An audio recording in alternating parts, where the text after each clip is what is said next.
I was asleep when a sudden drilling noise shattered the silence of my own home. I rushed out and saw my son-in-law removing my bedroom door while I was still inside. "You've been getting confused. We need to watch you," he said calmly. My daughter said nothing. I didn't argue. I just stepped back and waited for the right moment. The next morning, as frantic pounding filled the house, he finally understood he could remove the door, but never take my place as the owner. Welcome to the story. Before we begin, take a second to subscribe and tell me where you're watching from today. I always love seeing how far these stories travel. Just a quick note, some details have been dramatized for storytelling purposes, and any similarities to names or settings are purely coincidental. The vibration didn't just wake me, it rattled the very bones of my skull, a high-pitched mechanical shriek that shouldn't have existed in the quiet sanctuary of my own bedroom. I jolted upright, my heart hammering against my ribs, a cold sweat instantly slicking my skin. For a moment, disorientation anchored me to the mattress. The Tuesday afternoon sun was slanting through the blinds at a sharp golden angle, but the room was filled with a fine dancing mist of sawdust. I, Thane Garrison, a 71-year-old retired investigative journalist with a sharp gaze that hadn't dulled since my days at the Seattle Times, found myself staring at the foot of my bed, where two men stood like grave robbers. One was a stranger in grease-stained overalls holding a power drill, and the other was Beckett Osborne, 42, a man whose expensive silk shirt couldn't hide the predatory tension in his shoulders, standing there with the unearned confidence of a startup founder who had burned through everyone else's money. "What in God's name are you doing?" I rasped, my voice sounding thin and foreign, even to my own ears. "Take it easy," Thane Beckett said, his voice dripping with that oily, rehearsed patience he used when he was trying to sell a lie. "You're getting worked up over nothing. We're just making some improvements." I watched in frozen horror as the stranger, a man Beckett called Dimitri, leaned back into the wood. The drill screamed again, biting into the brass of my door hinges with a spray of sparks. It wasn't a repair. They weren't fixing a squeak or a latch. They were taking the door off its frame while I was still in the bed. Have you ever felt like a ghost in your own hallways? That's the moment the haunting began for me. I swung my legs over the side of the bed, the cold floor biting at my soles. "Stop that right now," I commanded, trying to summon the authority I once held in a bustling newsroom. "This is my bedroom." Beckett didn't even look at me. He checked his watch, a heavy platinum thing that looked far too expensive for a man whose last 3 ventures had ended in bankruptcy. "It's for your own safety, Dad," he said, finally turning to meet my gaze with eyes that were as hollow as a winter sky. "We need to be able to hear you. You've been acting so confused lately, wandering at odd hours. We can't have you locking yourself in where we can't reach you if you have another episode." I felt the blood drain from my face, replaced by a heat that started at my collar. "I am 71, not a toddler in a playpen," I snapped. "My mind is perfectly clear." I looked past him into the hallway, searching for a voice of reason. Alara Garrison, 36, a high school teacher, whose usual warmth had been replaced by a hollow, flickering exhaustion, stood in the hallway clutching a stack of ungraded essays as her world was dismantled piece by piece. "Alara, tell him to stop this," I pleaded. She didn't look up. Her knuckles were white against the red ink of the papers she held. She just stood there, her silence a heavy, suffocating weight that felt like a betrayal deeper than the theft of the wood and metal. Bang! The hinge hit the floor. My dignity followed it. Dimitri grunted, hoisting the heavy oak panel away from the frame. The empty doorway gaped like an open wound. Beckett smiled, a quick, sharp expression that never reached his eyes. "There," he said. "See how much more open the house feels. Better intellectual energy, more transparency." He patted Dimitri on the shoulder and began to walk away, his heels clicking rhythmically on the hardwood. I sat there on the edge of my bed, exposed to the hallway, exposed to the eyes of a man who looked at me not as a father-in-law, but as an obstacle. The cold draft from the ventilated house hit my chest, making me realize how vulnerable I truly was. My privacy hadn't just been violated, it had been surgically removed. I looked at the 3 jagged scars in the wood where the hinges had been. They were ugly, raw, and permanent. I took a deep, shaky breath, the smell of sawdust and old varnish filling my lungs. I reached for the nightstand, my fingers brushing against a small brass hinge pin that had been left behind. It was still warm from the friction of the drill. I tucked it into the pocket of my robe, a small, hard secret. The empty doorframe gaped like a missing tooth in a predator's smile.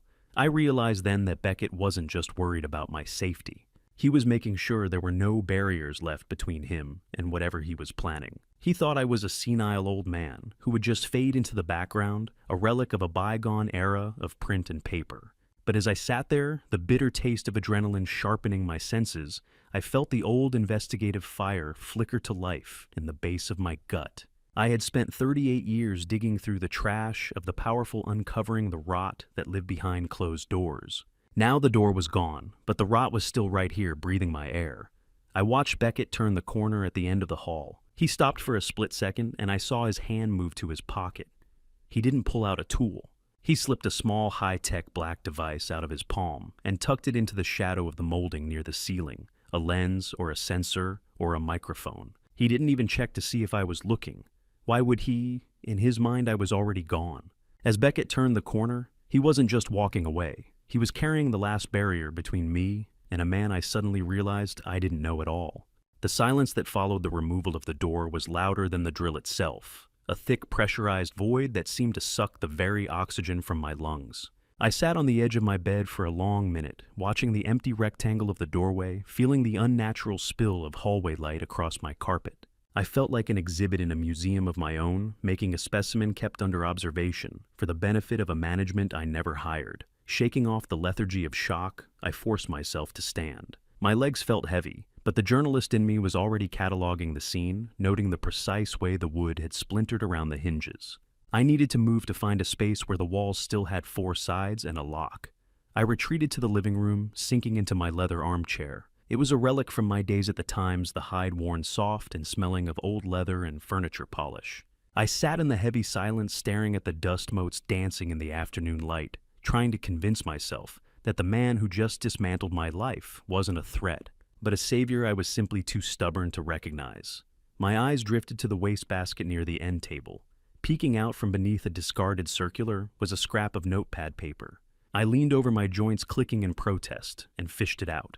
The handwriting was unmistakable, Beckett's aggressive slanted scrawl. It was a note addressed to Alara. "We need a second opinion on the old man's deteriorating condition," it read. "The wandering is getting worse. If we don't act now, we won't be able to secure the transition." My stomach performed a slow, nauseating roll. The transition. It was a corporate word, a sanitized euphemism for a burial while the heart was still beating. Do you know what it's like to realize the people you share breakfast with are counting down the days until you're gone? It turns the very air of your home into a poison. I needed a voice that wasn't filtered through the warped perspective of this house. I reached for the cordless phone on the side table, my fingers trembling slightly as I dialed a number I had known for 30 years. Merritt Redmond, 69, a senior attorney whose sharp legal mind was matched only by the pristine cut of his charcoal suits, answered the phone with the gravelly voice of a man who had spent 40 years putting predators behind bars. "Thane?" he asked, sounding surprised. "It's been a while. You still keeping the dream of print alive, Merritt," I said, and my voice cracked, betraying the calm mask I was trying to wear. They took the door, while I was in the room. There was a long pause on the other end of the line, the kind of silence a lawyer uses when he's shifting from a friend to a prosecutor. "Start from the beginning," Thane, he said.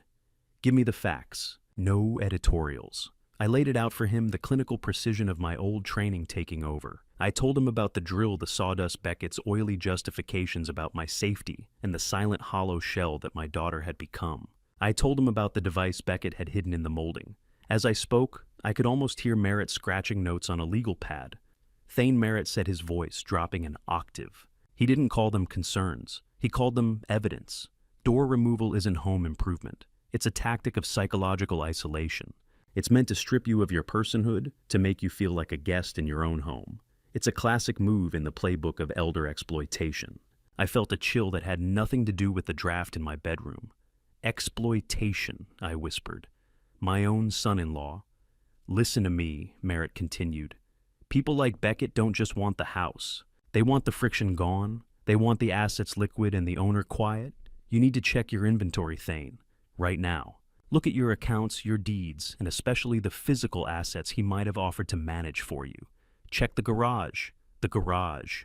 The word hit me like a physical blow. My 1965 Mustang, a Highland Green beauty that I had restored bolt by bolt over 5 long years, was sitting in the back bay.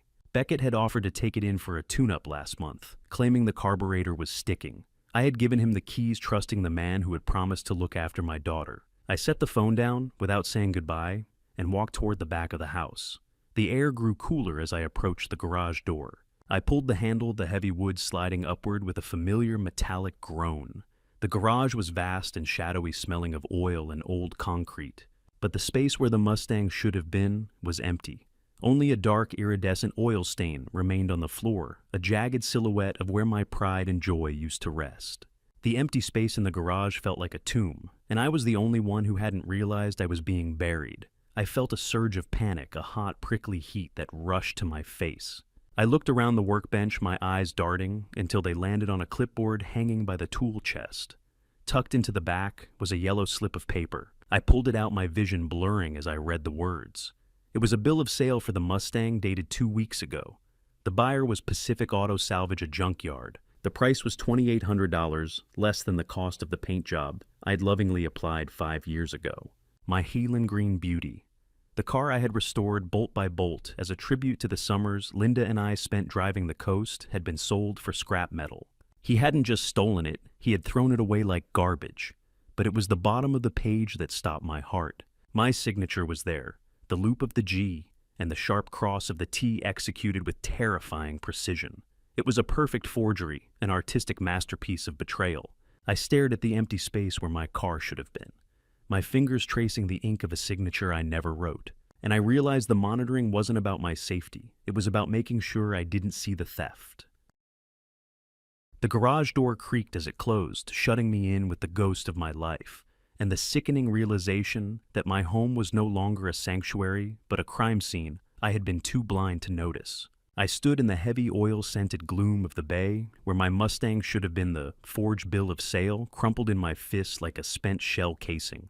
The fluorescent light overhead flickered with a rhythmic dying buzz, casting long, jagged shadows across the empty concrete.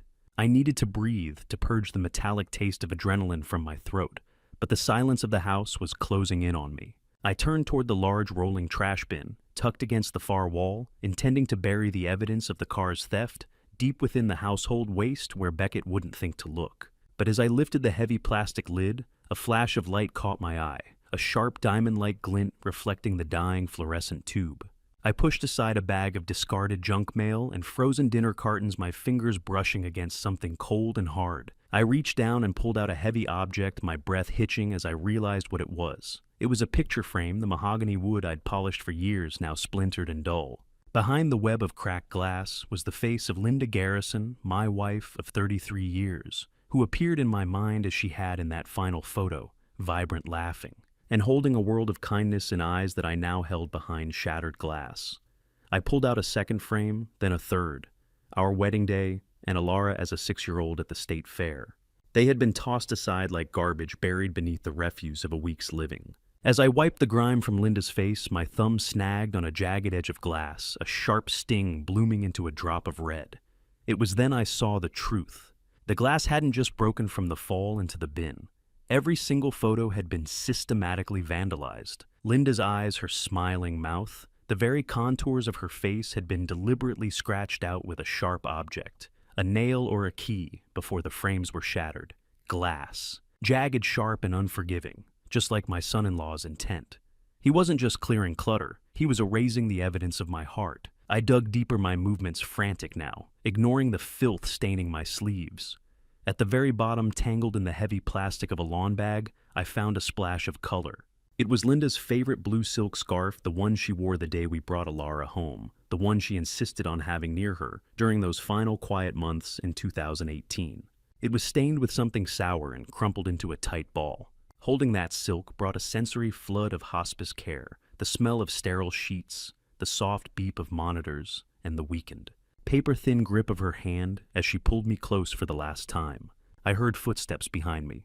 Alara stood in the garage doorway, her face pale, her eyes fixed on the frames in my hands. "There are those," her voice broke. I turned, holding up the shattered wedding. He threw her away, Alara, like trash. She stepped forward, her fingers trembling as she took the frame from my hands. The jagged glass caught the fluorescent light. "No," she whispered. "Beckett said you moved them.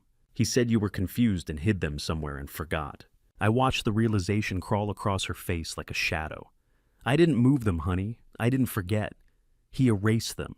Alara sank to her knees beside the trash bin, pulling out the camping photo, the one where she was 6 years old and laughing on Linda's shoulders. Her finger traced the scratched-out face of her mother. "He did this on purpose," she said, her voice hollow. "He's been lying to me." It was the first crack in the wall Beckett had built around her. Not a collapse, not yet, but a crack. "I need you to trust me, Alara," I said quietly. "Something is very wrong in this house, and I'm going to prove it." She looked up at me, her eyes red but sharper than they had been in months. She didn't answer. She just nodded once, clutching her mother's photo to her chest. As I helped her to her feet, my thumb brushed against the hem of Linda's scarf. I felt a small, hard irregularity beneath the silk, a lump no bigger than a fingernail stitched clumsily into the fabric with black thread that didn't match. I brought it close to the workbench lamp. There, hidden in the weave, was a small flat GPS tracker. Beckett hadn't just thrown Linda away, he was using her ghost to keep tabs on everywhere I went. The house settled with a groan that sounded like a warning, but I was already moving my socks sliding over the hardwood as I navigated the shadows of my own home like a thief in the night. The darkness of the house felt heavy, a physical weight pressing against my doorless room as I waited for the clock to strike midnight. I had sat in the center of my bed for hours listening to the muffled rhythmic vibration of Beckett's snoring echoing through the drywall. It was a predatory sound, the deep sleep of a man who believed he had already won. As I stepped over the threshold where my door hinges used to be, I felt the phantom itch of the GPS tracker I'd found in Linda's scarf. He was using her memory to keep me pinned under his thumb, but tonight the journalist was going off the grid. I knew every inch of the Garrison estate. I knew which floorboards cried out under weight and which ones held their secrets in silence. I reached the hallway outlet near the linen closet, a fake cover I had installed decades ago, to hide Linda's jewelry from the prying eyes of house guests. I clicked the plastic housing open my fingers, brushing against the cold metallic teeth of the spare key to the garage office. I felt a momentary surge of pride. I had built this house, and I knew where every secret was buried. However, as I pulled the key away, my hand froze. Hidden just behind the outlet box was a small high-sensitivity audio recorder, its tiny red light blinking with a malevolent rhythm. Beckett hadn't just taken my door, he was listening to the very air I breathed, waiting for the floor to creak so he could document my wandering. Click. The lock turned. The journalist was back on the clock. I slipped through the mudroom and into the converted garage office. The air in here was different, stagnant and thick with the scent of energy drinks and that expensive cloying musk Beckett wore like armor. I didn't dare turn on the overhead lights. Instead, I sat at his desk, the blue light of the monitor reflecting off my glasses as the laptop hummed to life. The fan sounded like a jet engine in the absolute silence of the midnight hour. I stared at the login screen, the cursor blinking, with an annoying, persistent arrogance. I didn't need a hacker. I knew Beckett. He was a man of superficial sentimentality, the kind who used family as a convenient prop. I typed in Alara's birthday, and the desktop blossomed into a chaotic mess of folders and failed startup pitches. "Simpleton?" I whispered to the empty room. "You used her birthday as a shield, never imagining your victim might actually fight back." I navigated through the digital debris, my eyes scanning for anything that looked like a ledger. Nestled at the bottom of a directory titled Internal Marketing was a hidden folder labeled Estate Planning. My pulse quickened. I wasn't looking for a will, I was looking for the exit strategy. Do you know what it's like to realize the people you share breakfast with are counting down the days until you're gone? It makes every bite of food taste like ash, and every smile feel like a eulogy. How do you quantify? Apparently in Beckett's world, it was priced at exactly $38,000. I opened a PDF in the hidden folder, a scanned series of credit card statements for a Visa account I hadn't touched in 3 years. My eyes blurred as I scrolled through the line items. $12,000 at a luxury jeweler for a Rolex I'd never seen. $9,000 for a weekend at a high-stakes suite in Las Vegas. And then the steady bleeding rhythm of the gambling sites. $17,000 lost in increments of 500 siphoned away like blood through a needle. He had opened a duplicate card in my name, a digital shadow that was eating my life savings while I slept. $38,000. He didn't just move in, he started harvesting me. I felt a cold clinical fury settle over my chest, a sharpness I hadn't felt in a decade. I reached into my robe pocket and pulled out my smartphone, the camera lens catching the blue glare of the screen. I began to photograph every page, every transaction my hands steady, despite the roaring in my ears.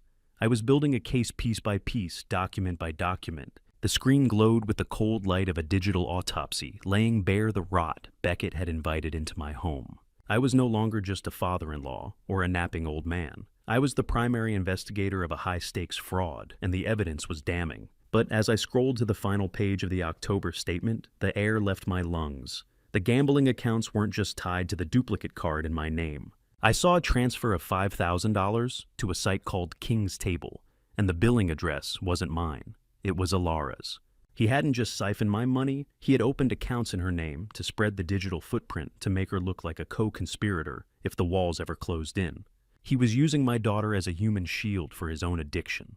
My hands began to shake, then the phone camera losing focus as the magnitude of the rot became clear. He wasn't just stealing our future, he was rigging the explosion so she would take the blame.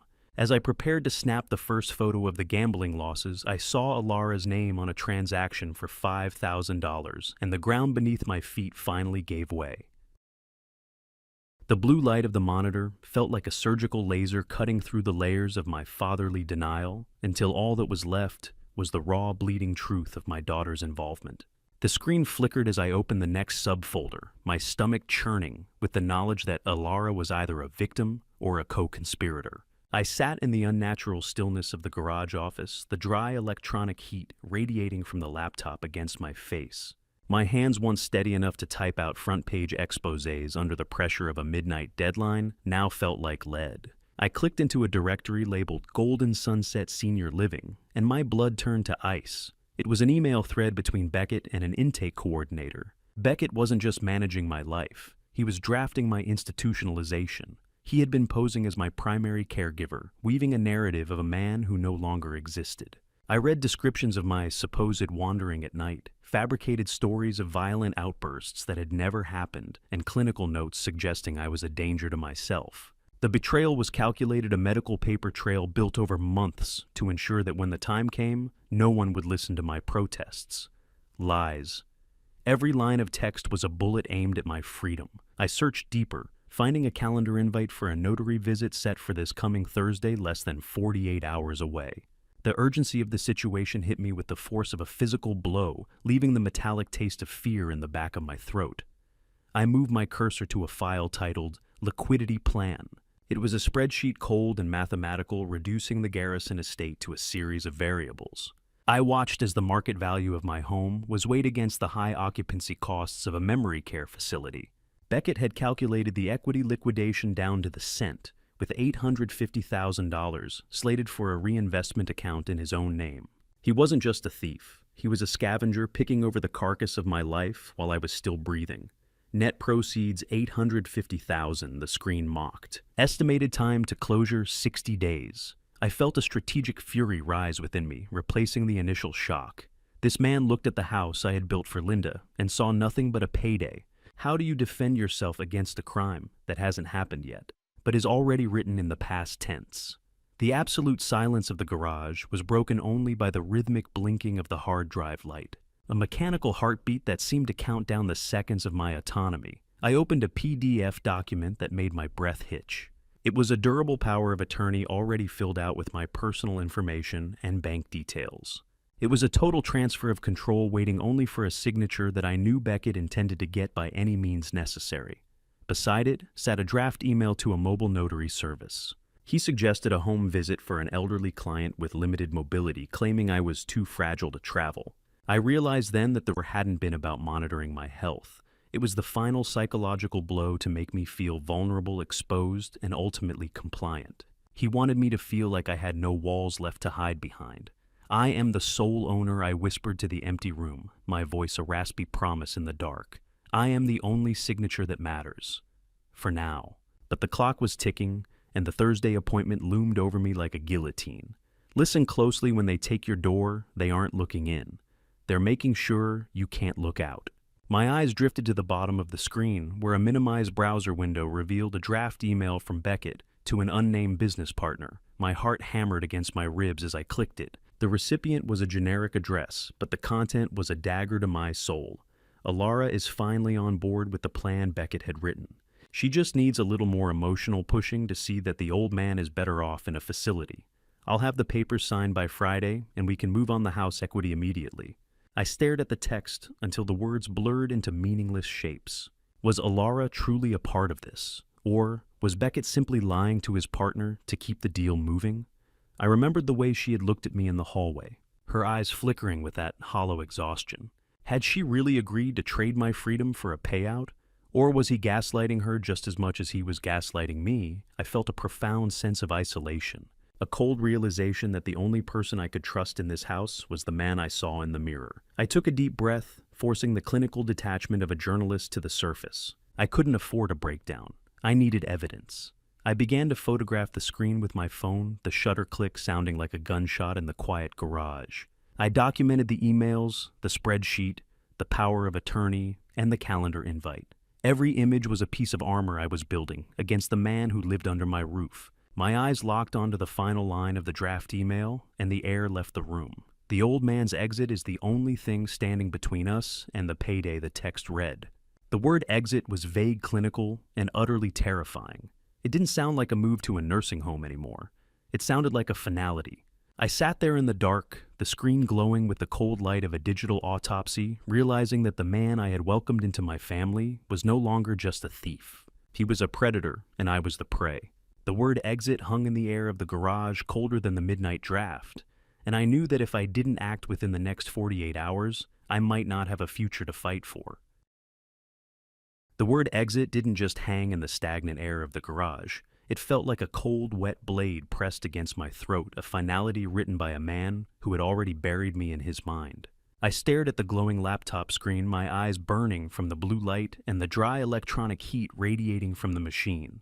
The smell of ozone mixed with the faint scent of Beckett's cologne, creating a cloying atmosphere that made me want to retch. I was no longer just a victim of a financial heist. I was an obstacle in an insurance calculation. I scrolled deeper into the hidden directory, my fingers trembling as I clicked on a subfolder labeled Policy Documents. There in high-resolution clarity was a $500,000 life insurance policy in my name. The beneficiary was Beckett Osborne.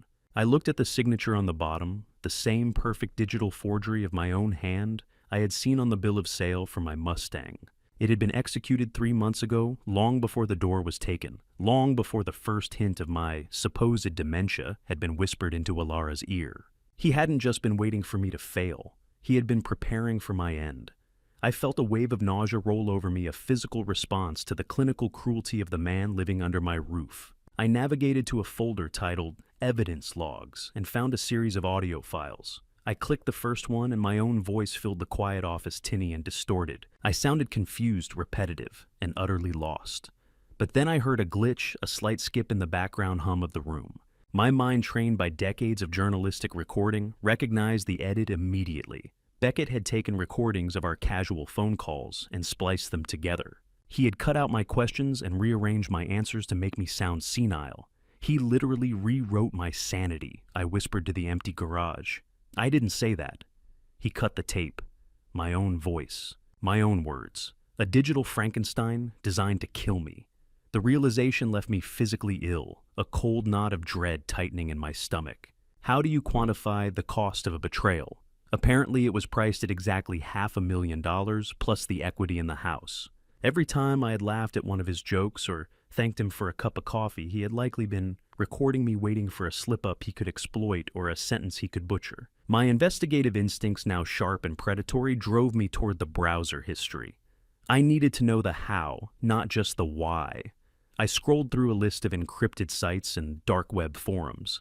There were search queries for high-potency sleep aids and pharmacological interactions that cause respiratory failure in the elderly. I found a text exchange with an unverified contact discussing substances that leave no trace in a standard autopsy. The natural causes insurance payout Beckett mentioned in his emails wasn't a hope or a possibility. It was a scheduled event. Accelerate timeline 1 message before the first of the year. I felt the freezing chill of the morning air begin to seep through the garage door, but the cold inside me was deeper. He was planning to murder me in my own bed and call it a peaceful passing. My own voice. my own words, a digital Frankenstein designed to kill me. How many nights had I swallowed whatever they put in front of me, trusting the hands that fed me? I thought of the nightly vitamins Beckett always insisted on bringing to my room, his face a mask of filial concern. I was living in a predator's mouth, and I had been thanking him for the privilege of being eaten. A sharp creak from the hallway above shattered the silence. The house was beginning to stir. I checked the corner of the screen, 5:15 a.m. I had stayed in this den of secrets too long. My adrenaline surged a frantic energy that cleared the fog of terror. I pulled my phone and rapidly took the final 33 photos of the screen, documenting every dark web search and every spliced audio file. By the time I was finished, I had 127 images, a complete digital autopsy of Beckett's soul. I wiped the laptop surfaces with the hem of my robe, erasing any trace of my presence. I shut down the machine, relocked the office door with the stolen key, and slipped back through the mudroom. The morning sun was a cold, unforgiving witness to the fact that I was living in a predator's mouth. I reached my doorless bedroom just as the first gray light of dawn hit the empty frame. I moved with the silent precision of a ghost, tucking my yellow legal pad into its hiding spot in the back of my closet. I needed to get out. I needed to call Merritt, now. My world had changed forever. The house I built was no longer a home, but a trap. I sat on the edge of my bed, my heart thudding a heavy rhythmic beat against my ribs. I reached for my nightly vitamin organizer on the nightstand, my fingers brushing the plastic lid. That was when I saw it. Tucked inside the Wednesday compartment, nestled between my blood pressure pill and my fish oil, was a small clear vial that hadn't been there yesterday. It contained a single unidentifiable white pill. I stared at the unfamiliar pill in my organizer when I heard Beckett's footsteps stop at the edge of my doorless room. He was watching me in the dawn light. Beckett stood in the open gap where my door used to be, his silhouette tall and imposing against the faint kitchen light. He looked at me for what felt like an eternity, his head tilted slightly to one side, like a scientist observing a particularly interesting specimen in a jar. "You look like you've seen a ghost, Thane," he said, his voice smooth and deceptively kind. "Or maybe you're just..." Wandering again, I felt the cold weight of the vial in my pocket as I shifted my mind screaming for me to run, but my years as a journalist forced a mask of sleepy confusion over my face. "Just the bladder of a 71-year-old Beckett." I replied, my voice raspy with a manufactured grogginess. Nothing more. He didn't move. He just continued to stare, his eyes dark and unreadable. "I thought you might be thirsty," he said, stepping into the room. He held out a glass of water, the liquid sloshing slightly. "It's important to stay hydrated, especially when you're taking new medications." I looked at the glass, then back at him. My skin crawled as I realized the glass of water wasn't just a gesture he was trying to verify if I had already taken the pill he had planted in my organizer. He wanted to watch me swallow the exit he had prepared. I reached out and took the glass with a hand I forced to remain steady. "Thanks," I said. "I'll drink it after I finish my morning stretches. My back is killing me." He smiled. It was the kind of smile you give a dog before you take it to the vet for the last time. "Fine," he said, turning back toward the hallway. "Don't go falling now. We wouldn't want any more accidents." I waited until I heard his footsteps fade back into the kitchen, the rhythmic thud of his movement a countdown I was determined to outrun. I didn't have much time. I stuffed my yellow legal pad into the waistband of my trousers and pulled on a heavy sweater to hide the bulk. I slipped the vial into my jacket pocket, evidence for Merritt, then navigated the shadows of the house one last time. I didn't use the front door. Instead, I exited through the mudroom, the hinges of the back door silent, thanks to the oil I'd applied weeks ago for a squeak Beckett had ignored. I reached Linda's old Honda Civic, the engine turning over, with a low aging hum that sounded like a roar in the quiet neighborhood.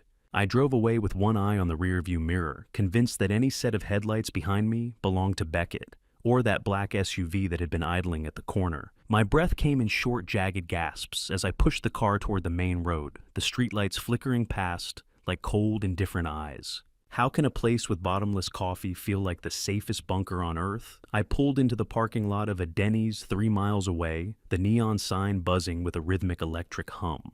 Inside the diner was bathed in the blinding white light of fluorescent tubes casting harsh shadows over the sticky laminate tables. The acrid smell of burnt diner coffee filled my nostrils, a sensory anchor that told me I was still alive. I sat in a back booth, my hands shaking so violently I had to tuck them under my thighs.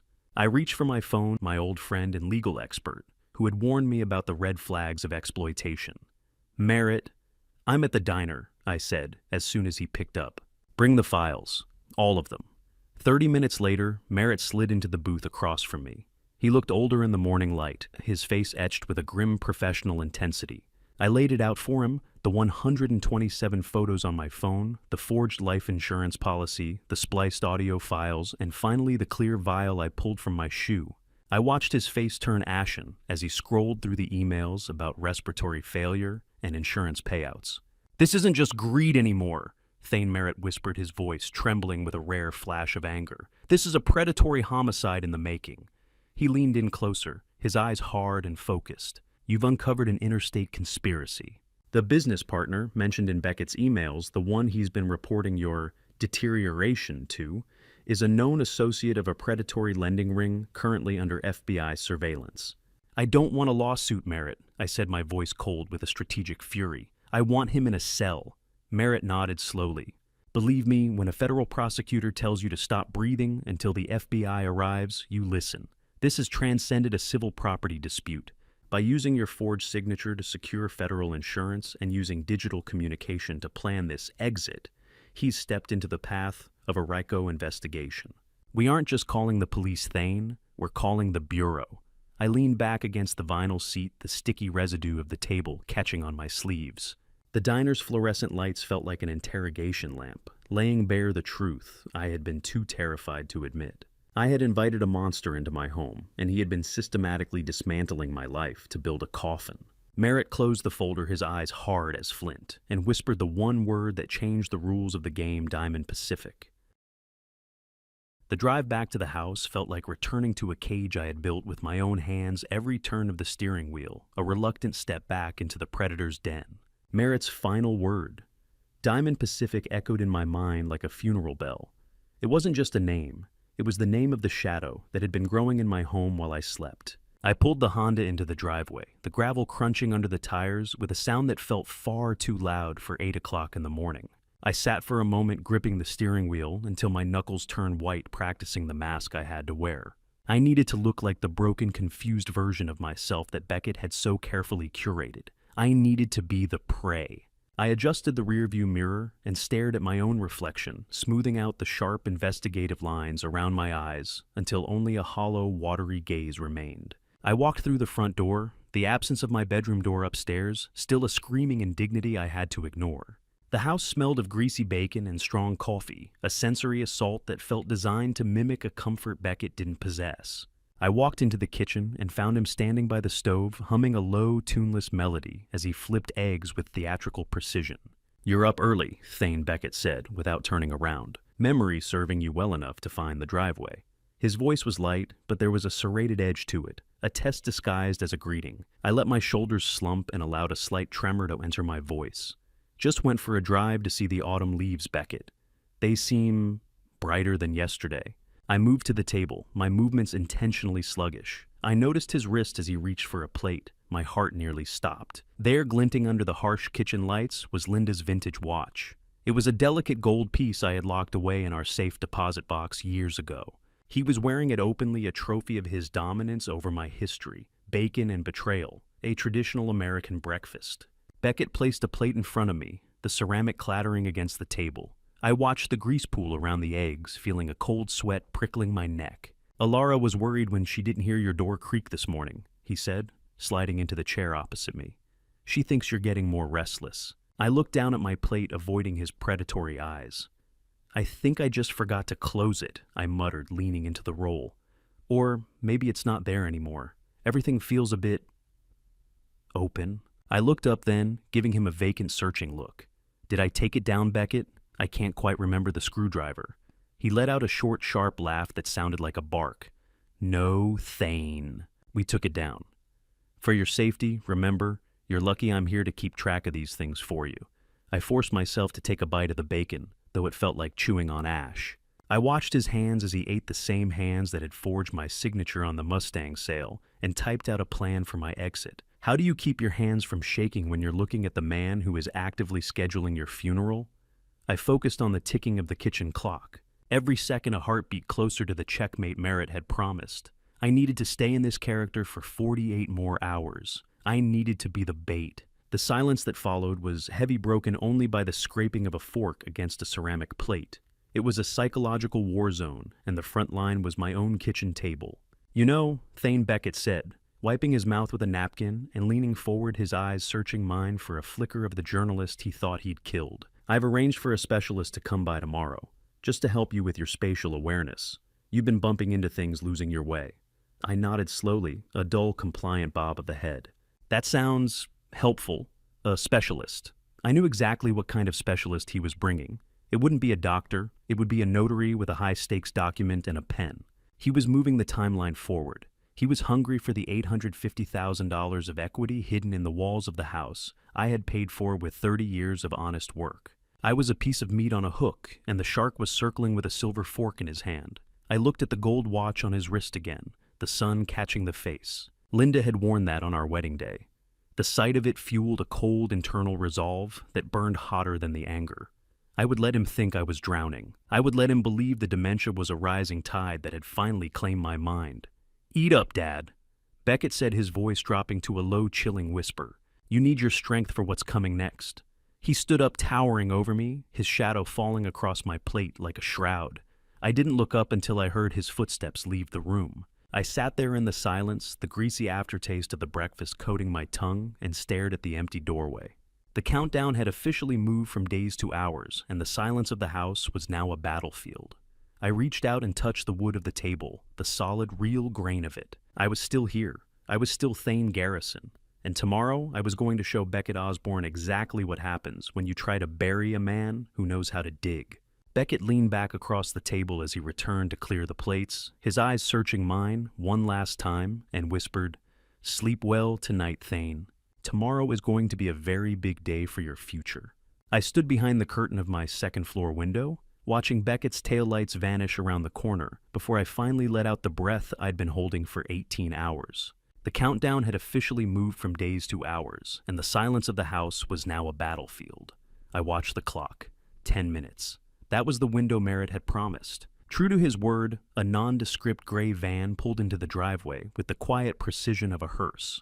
I didn't wait for them to knock. I met them at the door, my pulse thrumming with a mixture of terror and an old familiar adrenaline I hadn't felt since I was chasing down leads in the city's darkest corners. FBI agent Jennifer Davis, a woman whose sharp dark eyes missed nothing, and whose movements were as precise as a clock's gears, stepped over my threshold with the authority of the United States government. Behind her, two younger men carried heavy equipment bags with a practiced silent efficiency. "Mr. Garrison," she said, her voice a cool professional blade. "We have the warrants. Let's move." We didn't waste time on pleasantries. I led them through the living room, feeling like a stranger in my own home, as they began to dismantle the digital cage Beckett had built. As the technical specialists began mirroring the data from Beckett's office desktop, Agent Davis pulled me aside. She opened a folder, her expression grimmer than I'd expected. "Mr. Garrison, we've been tracking this network for months," she said. "You just gave us the front door. But there's something you need to see." She showed me a document on her tablet. My stomach turned.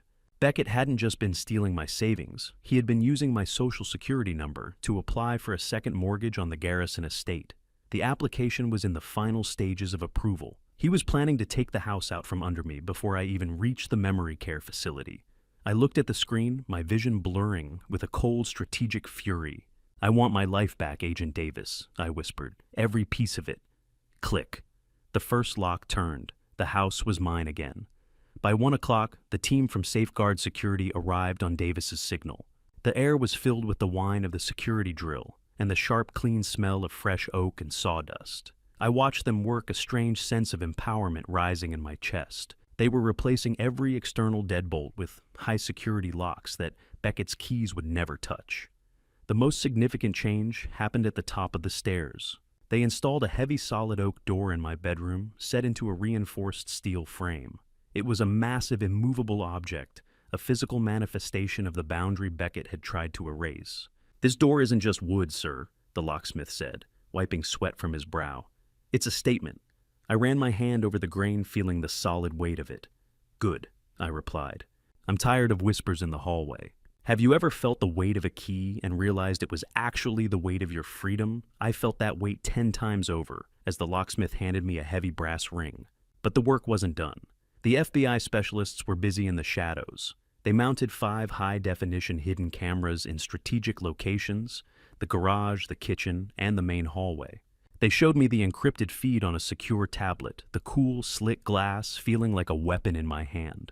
For the first time in months, I was the one doing the monitoring. I watched the empty living room on the screen, seeing the house as the predator saw it. But now the predator was the one being watched. Now we wait for the spider to come back to the web, Davis said, her eyes fixed on the monitors. The oak door stood there like a silent sentry, a wooden middle finger to the man who thought I was easy prey. I felt a grim satisfaction as I walked through the house, testing the new locks.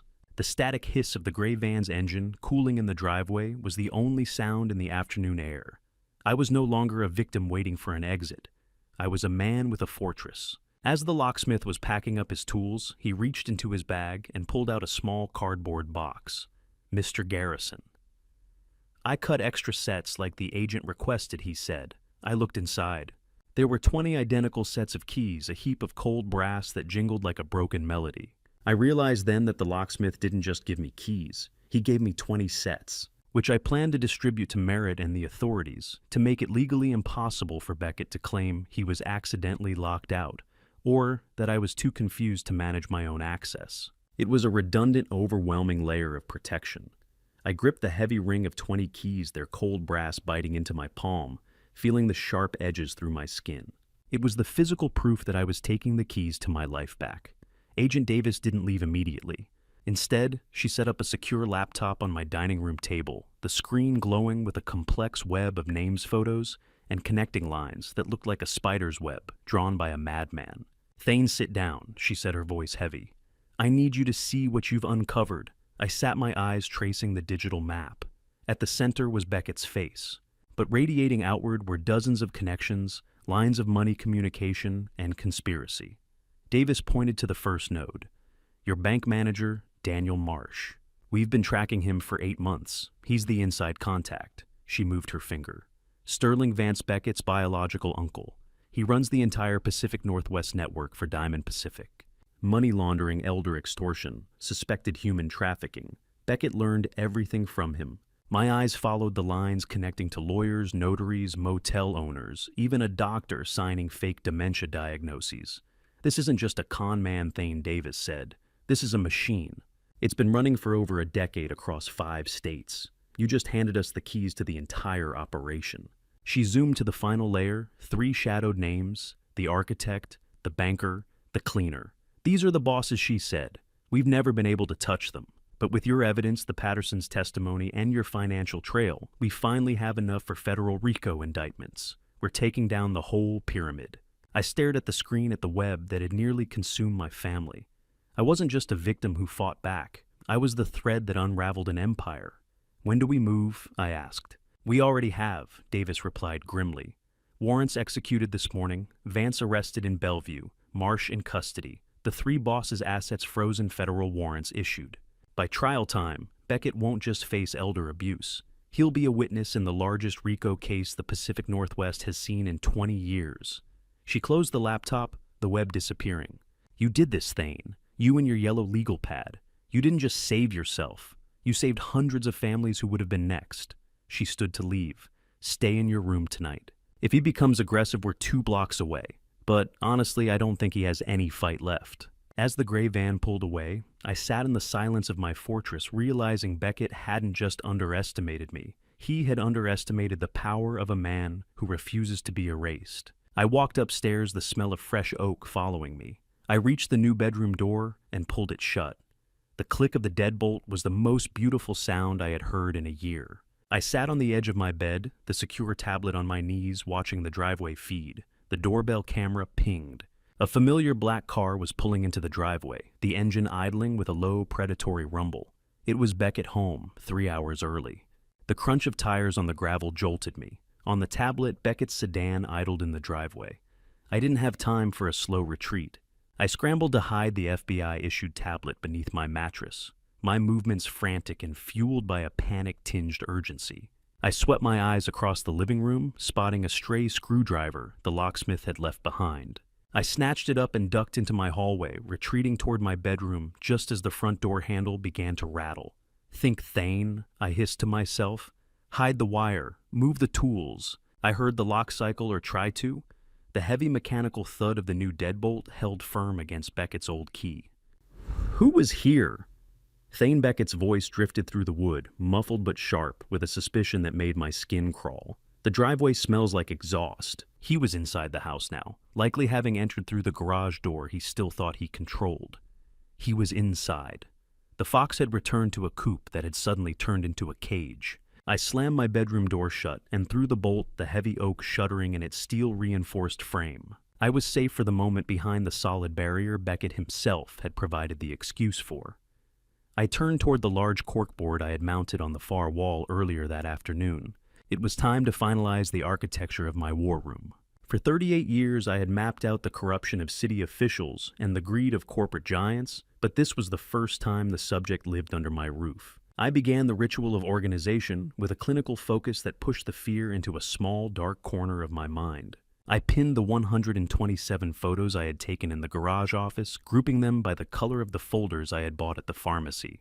Red for the blood he was draining from my accounts, the gambling debts, and the luxury jeweler receipts. Blue for the cold digital emails that plan my end, detailing the memory care facility and the insurance exit. Green for the witness statements, including the grainy photo of the contractor removing my door. Do you know the difference between a bedroom and a war room? One is for dreaming, the other is for waking up everyone else's nightmares. The bedroom was no longer a place of rest. It was a tactical command center, a mirror of the newsrooms I used to lead, before the world decided I was too old to be useful. My legal pad was no longer a notebook. It was a death warrant written in the ink of truth.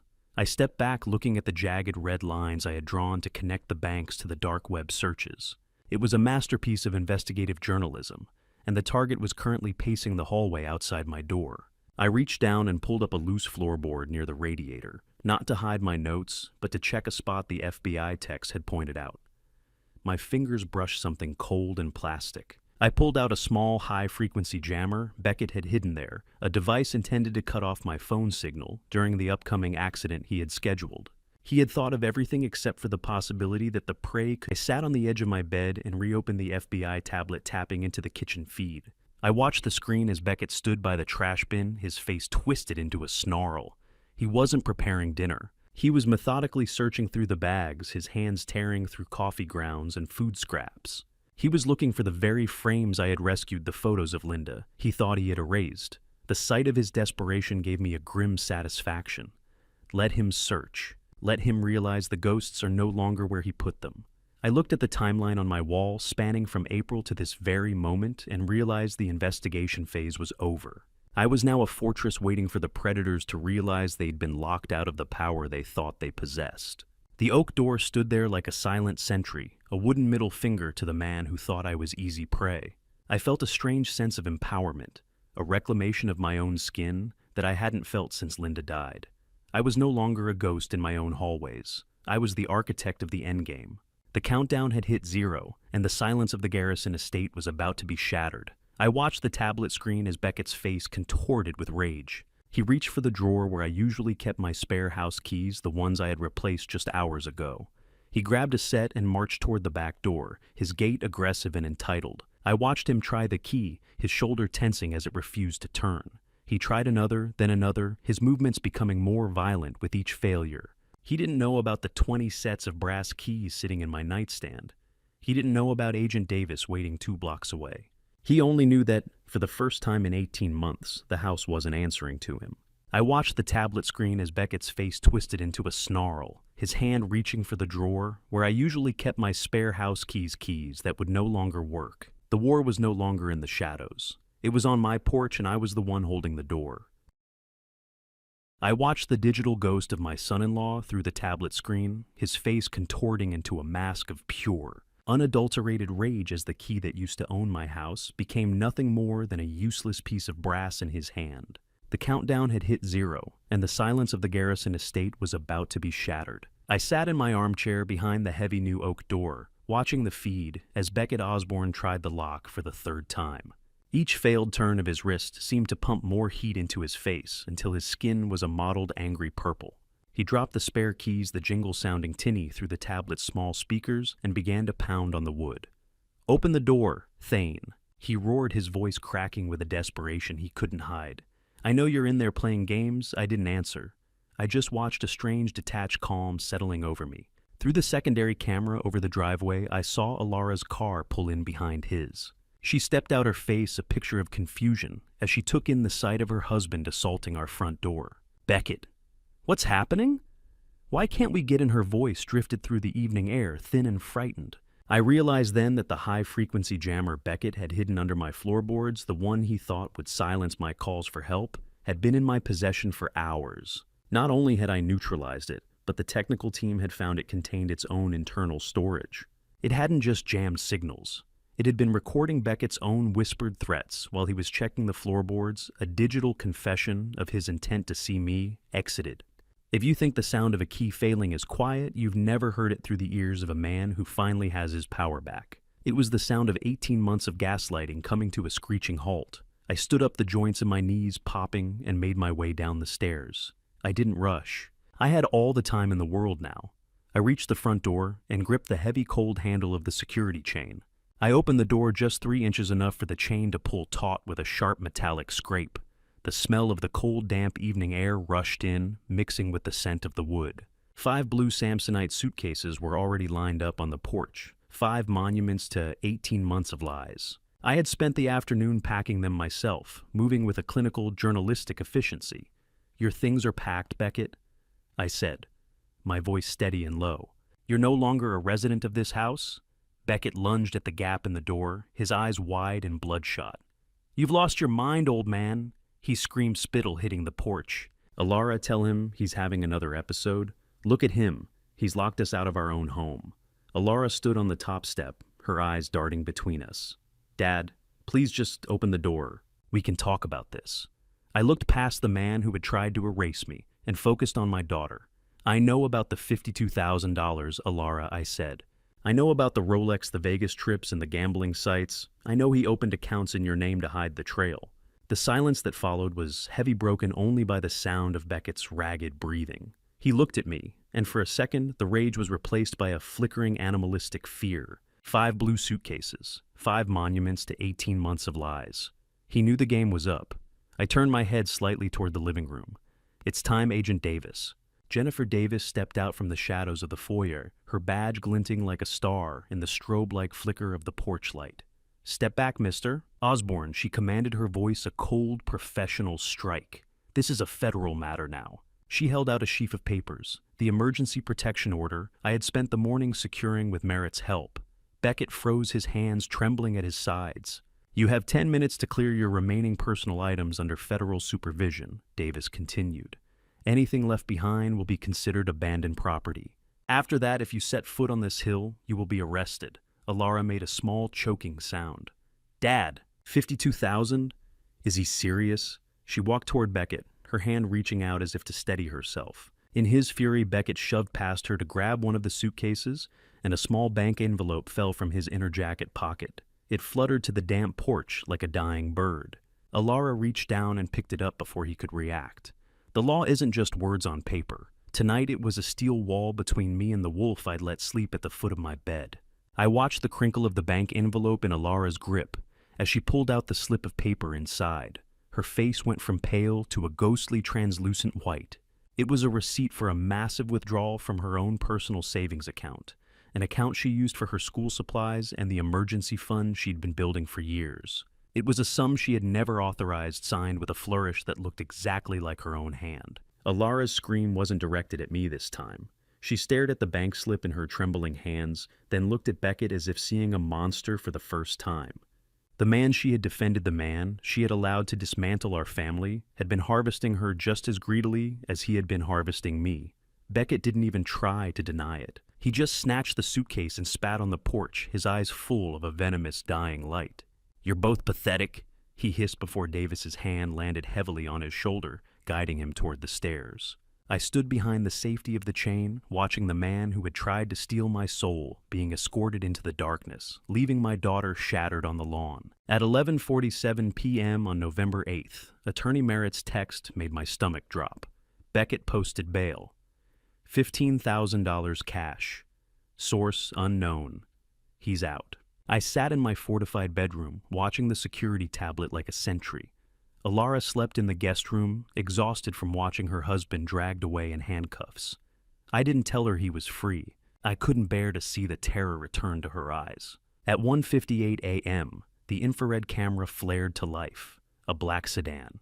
Beckett's car pulled up and idled the engine a low, predatory growl. I watched the driver's door open. Beckett stumbled out, movements jerky and uncoordinated.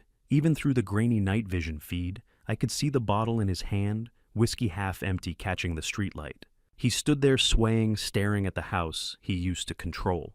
Then he reached into the back seat and pulled out a sledgehammer. I dialed 911, my voice a harsh whisper. "This is Thane Garrison, 412, Lakeview Drive. My son-in-law just arrived with a sledgehammer. I have an active emergency protection order against him. He is violating it right now. I'm recording. Please send units immediately." The dispatcher's voice was calm. "Stay inside, Mr. Garrison. Do not engage. Officers are en route." I kept the line open, narrating every move as I recorded. Beckett walked to the front porch and stopped at the mailbox, a heavy iron post I had installed when Alara was born. He swung the sledgehammer like a lumberjack splitting wood. The impact was a thunderous crack that echoed through the sleeping neighborhood. The mailbox crumpled metal, shrieking. He hit it again and again until it was nothing but a twisted sculpture of rage. He moved to the decorative garden light near the porch steps, a copper fixture Linda had chosen because it reminded her of a lighthouse. One swing. The glass shattered, raining down like diamonds.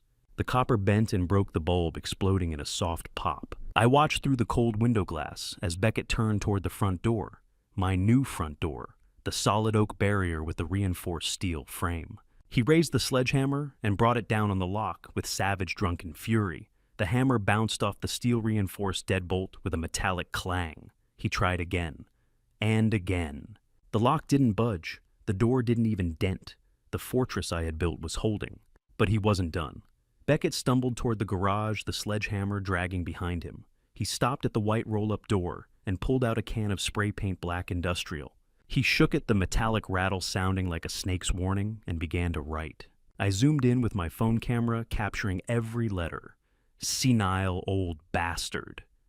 The words were jagged, dripping a scarlet letter meant to brand me as the broken, confused victim he had tried to create. But I wasn't watching as a victim. I was watching as a journalist, as a prosecutor, as a man who had spent 38 years learning that the truth is only as strong as the evidence you can hold in your hand. "Ma'am, are you still there?" I said into the phone, my voice steady despite my hammering heart. "The subject has just vandalized my garage door with spray paint. The message reads, 'Senile old bastard.' I have it on video. This is evidence of harassment under the protection order. Officers are 2 minutes out, Mr. Garrison." I watched Beckett step back, admiring his handiwork. He turned toward the street, then looked up directly at my window. Even through the darkness and distance, I felt his eyes on me. He raised the spray paint can in a mock salute, then threw it at my window. It hit the glass with a dull thud and clattered down. He knew I was watching, and he wanted me to know he wasn't done. The first police cruiser pulled onto the street, lights off, but engine purring with purpose. Beckett froze, the sledgehammer still in his hand. A second cruiser appeared from the opposite direction, boxing him in. Officer Reynolds stepped out, his hand on his holster, voice amplified by megaphone. "Beckett Osborne, drop the weapon and put your hands on your head. You are in violation of an emergency protection order." Beckett didn't drop the hammer. He turned toward the cruiser, face twisted into a snarl. For a moment I thought he would charge, but then his shoulders sagged. The hammer slipped from his fingers and hit the driveway with a heavy final thunk. He raised his hands, slowly swaying, and sank to his knees. I watched through the window as Officer Reynolds approached, cuffed him, and read him his rights. I watched as they loaded him into the back of the cruiser, his head hanging low, his expensive silk shirt stained with whiskey and rage. I watched as the tow truck arrived to impound his car. By the time the street was quiet again, the officers knocked on my door, and I met them on the porch, the tablet in my hand, the video already uploaded to a secure cloud drive. "Mr. Garrison." Officer Reynolds said, his face grim. We've arrested him for violating the protection order, destruction of property, and public intoxication. His bail will be revoked. He's not getting out this time. I handed him a USB drive containing the full video. Everything is time-stamped. The 911 call recording the damage. He wrote his own confession on my garage door. Reynolds looked at the spray-painted message, then back at me. You did good, sir. You stayed safe, you documented everything, and you let us do our job. That's how you win. As the cruiser pulled away, I stood on the porch looking at the wreckage, the twisted mailbox, the shattered light, the dripping words on my garage door. But the front door stood solid. The fortress had held. The drive to the motel was a blur of rain and regret. The physical reality of the Budget Inn was far more visceral than any screen. The air smelled of wet asphalt and motel soap, a clinical lonely scent that seemed to cling to the very shadows of the parking lot. I found Alara sitting on the curb, her frame looking fragile and aged beneath a thin FBI-issued blanket. She didn't look like the confident high school teacher I knew. She looked like the little girl who had once been afraid of the dark, waiting for someone to tell her the world wasn't as big and scary as it seemed. I'm here, Alara. I'm right here, I said, stepping out of the Honda Civic. She didn't look up at first, her hands clutching the edges of the blanket with a white-knuckled intensity. When she finally slid into the passenger seat, the silence between us was a physical weight, thick with 18 months of secrets, gaslighting, and the things we hadn't dared to say.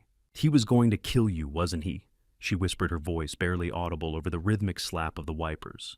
It was right there in the briefcase, Dad. A plan for a natural exit. He didn't even look back at me when they took him. He just looked at the briefcase, worried about the paper trail. I reached out and touched her arm, feeling her shaking through the wool. He didn't just steal my money, Alara. He stole my daughter's eyes. He spent nearly 2 years training you to see a ghost where a man still stood. He didn't just want the house. He wanted the friction gone. He wanted me quiet and you compliant. I put the car in gear, navigating away from the garish blue-white flicker of the motel sign. We drove in a heavy, pressurized silence until I pulled over into a dark, scenic lookout overlooking the valley. The rain had slowed to a drizzle, but the fog was rolling in, obscuring the world beyond the windshield. I needed her to understand the depth of the deception, not just the financial theft, but the surgical strike on my very identity. I pulled out my phone and accessed the files Merritt had helped me secure. Listen to this, Alara, I said. I played the audio of a phone call from 3 weeks ago, the one where she had called me crying because she thought I had forgotten her birthday. In the version Beckett had played for her, I sounded confused, stuttering, and unable to remember who she was. Then I played the original unedited recording. My voice was calm, clear, and full of love, as I reminded her I had already sent her gift to the school. Alara leaned her head against the window, her breath hitching. Listen to the background hum, I urged. Right there. It jumps. That's where he used a digital scalpel to cut my voice. He literally rewrote my sanity to make me sound senile. Oh God, she choked out the sound of her teacher's composure finally splintering. I believed him. I looked at you, and I thought my father was dying, but it was just a recording. He made me mourn a man who was sitting right in front of me. How do you apologize to someone for believing a monster over the man who taught you how to walk? The guilt in her voice was a sharp, jagged thing, more painful than the betrayal itself. I turned to her, my own eyes burning. Alara? He spent months cultivating that doubt. He even had a notary scheduled for this Thursday to finalize the power of attorney. Do you know who that notary was? It wasn't a professional. It was an old fraternity brother of his from college, a man with a documented history of falsifying documents for predatory lending rings. He was surrounding us with his own people, creating a cage of forged signatures. I gripped her hand across the center console, my fingers cold but steady. He wasn't just managing our lives, honey. He was harvesting us. Alara broke down then, her body racking with primal sobs that seemed to come from her very soul. The truth was a wildfire, and she was finally standing in the center of the burn. I held her hand as we pulled back onto the road, the headlights cutting through the mist. We were heading back to the Garrison estate, the house I had built with my own hands for her mother. For 18 months it had been a fortress for a predator, but tonight the locks belonged to us. As we pulled into the driveway, the house stood silent and imposing, but for the first time in a year, it didn't feel like a trap. It was just wood and stone again. We stepped through the front door, the smell of fresh oak from my new bedroom door greeting us like a promise. I watched Alara walk toward her room, her movements slow and weighted. She stopped at her dresser, her eyes falling on her jewelry box, the mahogany one I'd given her for her 16th birthday. She reached out her fingers, trembling as she opened the lid to put away the ring she'd been twisting all night. She froze. "Dad," she whispered, her voice a hollow rasp. I walked over, my investigative instincts instantly on high alert. Tucked into the velvet lining, right next to her mother's pearls, was a tiny glinting lens. It was a high-definition pinhole camera, no bigger than a match head, positioned to watch her while she slept. It was the final violation, the ultimate proof that Beckett Osborne's hunger for control knew no boundaries. "He wasn't just managing our lives, Dad," she said, her eyes wide with a new terrifying clarity. "He was recording our souls."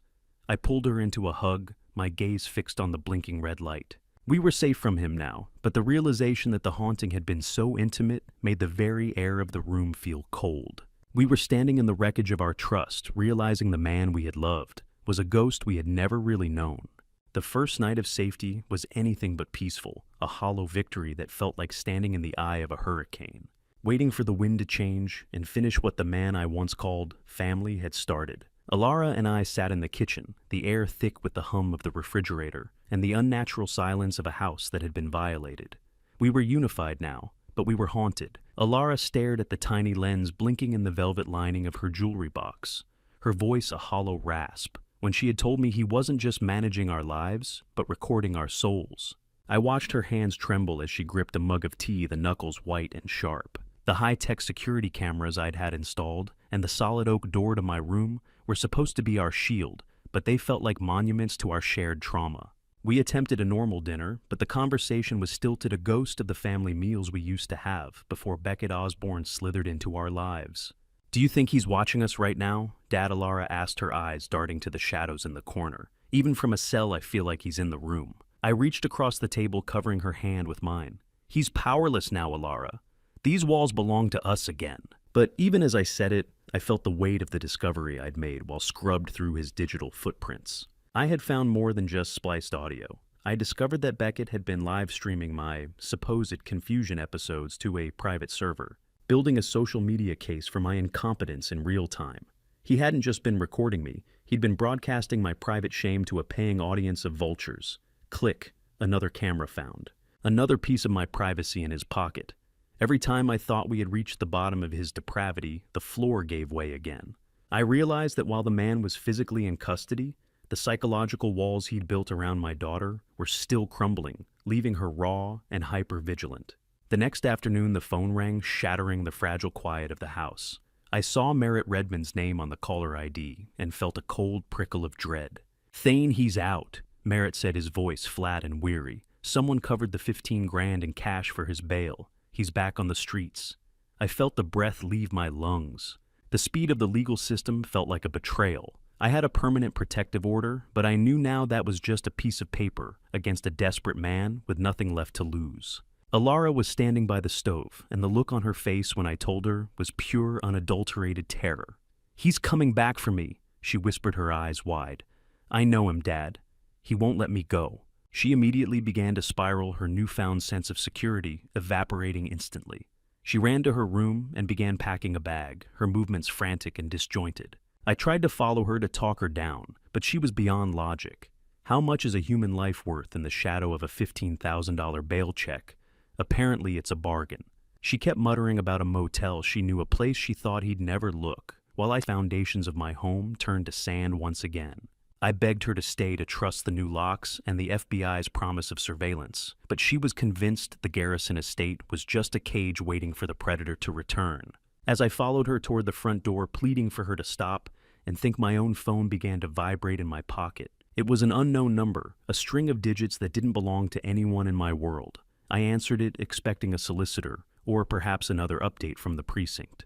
"Hello," I said, my voice sharp with frustration. The voice on the other end was as cold as a mountain grave, a raspy, gravelly tone that made the hair on my arms stand up. "Mr. Garrison," the voice said. "Beckett Osborne was a bad investment. We don't like losing money." I stood frozen in the hallway, the smell of scorched coffee from the burner filling the air. "What are you talking about? I don't know who you are." The caller didn't raise his voice, but the threat was unmistakable. "Your son-in-law borrowed $180,000 from Diamond Pacific. He used this estate as fake collateral. Now that he's defaulted and the feds are crawling up his backside, that debt has a new home. It's sitting on your shoulders now. I felt a surge of angry blood hit my face. I don't owe you a cent, I snapped. My son-in-law is a fraud and a thief. He forged my signature on everything. Your signature says otherwise, the voice replied, followed by a dry, chilling chuckle. 180,000. Pay us, or the girl pays for you. The phone call was a venomous snake sliding through the wire, striking at the very heart of my home. My legal pad was no longer a notebook. It was a death warrant written in the ink of truth. I looked at Alara, who was standing by the door, with her suitcase, her knuckles white as she gripped the handle. She was looking at me, waiting for me to tell her it was okay, but I couldn't find the words. The caller wasn't finished. We know exactly where the girl is going, Mr. Garrison, he said. That little motel on 4th Street she's so fond of, it's not as private as she thinks. I felt the world tilt. Alara had only mentioned that motel to me in a whisper 10 minutes ago. There was no way they could know, unless they were already closer than the FBI had ever imagined. The line went dead, leaving me staring at the screen as the realization hit they weren't just coming for my money. They were already watching the door Alara was about to walk through. The hurricane hadn't passed. We were just entering the wall of the storm. I didn't have time to explain the legalities or the danger. I just threw the Honda into gear, the tires screaming against the driveway as I fled my own home to keep my daughter from becoming a line item on a ledger. The voice on the phone had been a jagged blade severing the last thread of my composure. $180,000. It wasn't just a number. It was a ransom note written in the ink of my own stolen equity. I drove frantically toward the motel. My phone pressed so hard against my ear that my jaw ached. I stayed on the line with a 911 operator, my voice a rhythmic, desperate chant of directions and descriptions. My hands, usually steady from decades of typing out the truth in cold, quiet newsrooms, shook violently against the steering wheel. I realized then that the loan sharks didn't follow Alara from the house by luck. They had already placed a separate tracker on her teaching laptop weeks ago, watching her every move like scientists tracking a tagged animal. I ran 2 red lights, the blare of horns fading into the background of my own internal roar. My mind kept replaying the loan shark's ultimatum, pay us, or the girl pays for you. It was a calculation of flesh and blood, and I was racing against a clock that was already winding down. I pushed the aging Honda to 90, the engine screaming in protest, as I wove through the late-night traffic of the Seattle suburbs. Every shadow on the side of the road looked like a predator, every set of headlights in my rearview mirror a threat. I was a father first and a journalist second, and right now the only story that mattered was the one where my daughter survived the night. I could feel the rhythmic thud of my heart beating in my ears, a tribal drum of panic and resolve. The smell of burning rubber and cold rain began to seep through the vents, a sensory reminder of the speed and the stakes. The operator's voice was a distant tinny drone, trying to keep me calm, while I was staring into the abyss of my own failure. I had let the wolf into our house, and now my daughter was the one caught in its jaws. If you're still riding with me through this storm, let me know you're here. Drop the word justice in the comments right now to show you're still standing by my side. And a quick heads up, the next chapter contains dramatized details for storytelling purposes. If this level of intensity isn't for you, feel free to step away now. I arrived at the motel to find the world painted in the harsh strobe-like flicker of police lights. 2 squad cars were already angled across the entrance, their blue and red flashes reflecting off the grimy puddles in the parking lot. I slammed on the brakes, the Honda skidding to a halt as I leaped out before the engine had even stopped. I saw the door to room 114 hanging open, the wood, splintered and raw where it had been kicked inward. I tried to rush past the yellow tape, my lungs burning with the cold, damp air, but a heavy hand landed on my chest. Officer Reynolds, a man whose face was mapped with the lines of 20 years in the Seattle PD, and whose eyes held the weary weight of someone who had seen too many family tragedies, stepped between me and the motel door. "Stay back, sir. We have control of the room." He shouted, his voice a barrier as solid as the oak I'd once trusted. "That's my daughter. Let me go." I roared, my hands grasping at his uniform, but he held firm, a human anchor in the middle of my storm. He waited until a signal came from inside the room, then slowly lowered his arm. "She's okay, Garrison. She's shaken, but she's okay." The explosive relief that washed over me was almost as painful as the panic. I pushed past him, then my legs feeling like lead as I crossed the threshold into the room. It was a hollowed-out shell, a graveyard for the last of our family's innocence. I found Alara sitting on the edge of the bolted-down bed, wrapped in a coarse, scratchy FBI blanket. Her face was a ghostly, translucent white, and a dark, angry bruise was already blooming on her cheek where she had been struck. I fell to my knees in front of her, my hands shaking as I reached for her. They said, if I didn't have the money, I had to be the payment dad. She whispered, her voice a hollow rasp. They didn't want to kill me. They wanted to take me to work off the debt. The realization of what that meant hit me like a physical blow, a bitter metallic taste of fear coating my tongue. Over my dead body, Alara, I promised, pulling her into a tight protective embrace. I promise you, over my dead body. I looked up at Officer Reynolds, who was standing by the dresser, his jaw clenched in a grim reflection of my own fury. He held out a small white rectangle, a business card found on the bedside table. I stared at the name on the card, the ink mocking me in the flickering neon light. Diamond Pacific Lending. We don't forget. I turned it over, my vision blurring, as I read the 3 words scrawled in black ink on the back. Marcus says hello. I realized then that my son-in-law wasn't just hiding from these people. He was working with them, using our terror as a currency to buy his own survival. He hadn't just sold our house. He had sold his wife's safety to the very men who had just broken down her door. Marcus wasn't just a voice behind a threat. He was later identified as one of the key operators in the Diamond Pacific network, indicted on federal charges alongside the others when the entire structure finally collapsed under the weight of its own crimes. The sterile white walls of the hospital didn't feel like a sanctuary. They felt like a waiting room for the next disaster. The smell of antiseptic failing to mask the stench of the organized rot Beckett had invited into our lives. I sat in the hard plastic chair of the emergency room, waiting area, my knees aching, and my mind reeling from the business card I still held in my pocket. Marcus says hello. Those 3 words were a confession of a betrayal so deep it felt like a physical excavation of my chest. Beside me, Alara was being evaluated in a curtained-off bay. A nurse had already cleaned the bruise on her cheek, but the hollow, glassy look in her eyes was something no bandage could fix. I looked down at my hands and noticed they were still stained with the mud from the motel parking lot. I didn't care. I was waiting for the only person who seemed to know the true shape of the shadow we were fighting.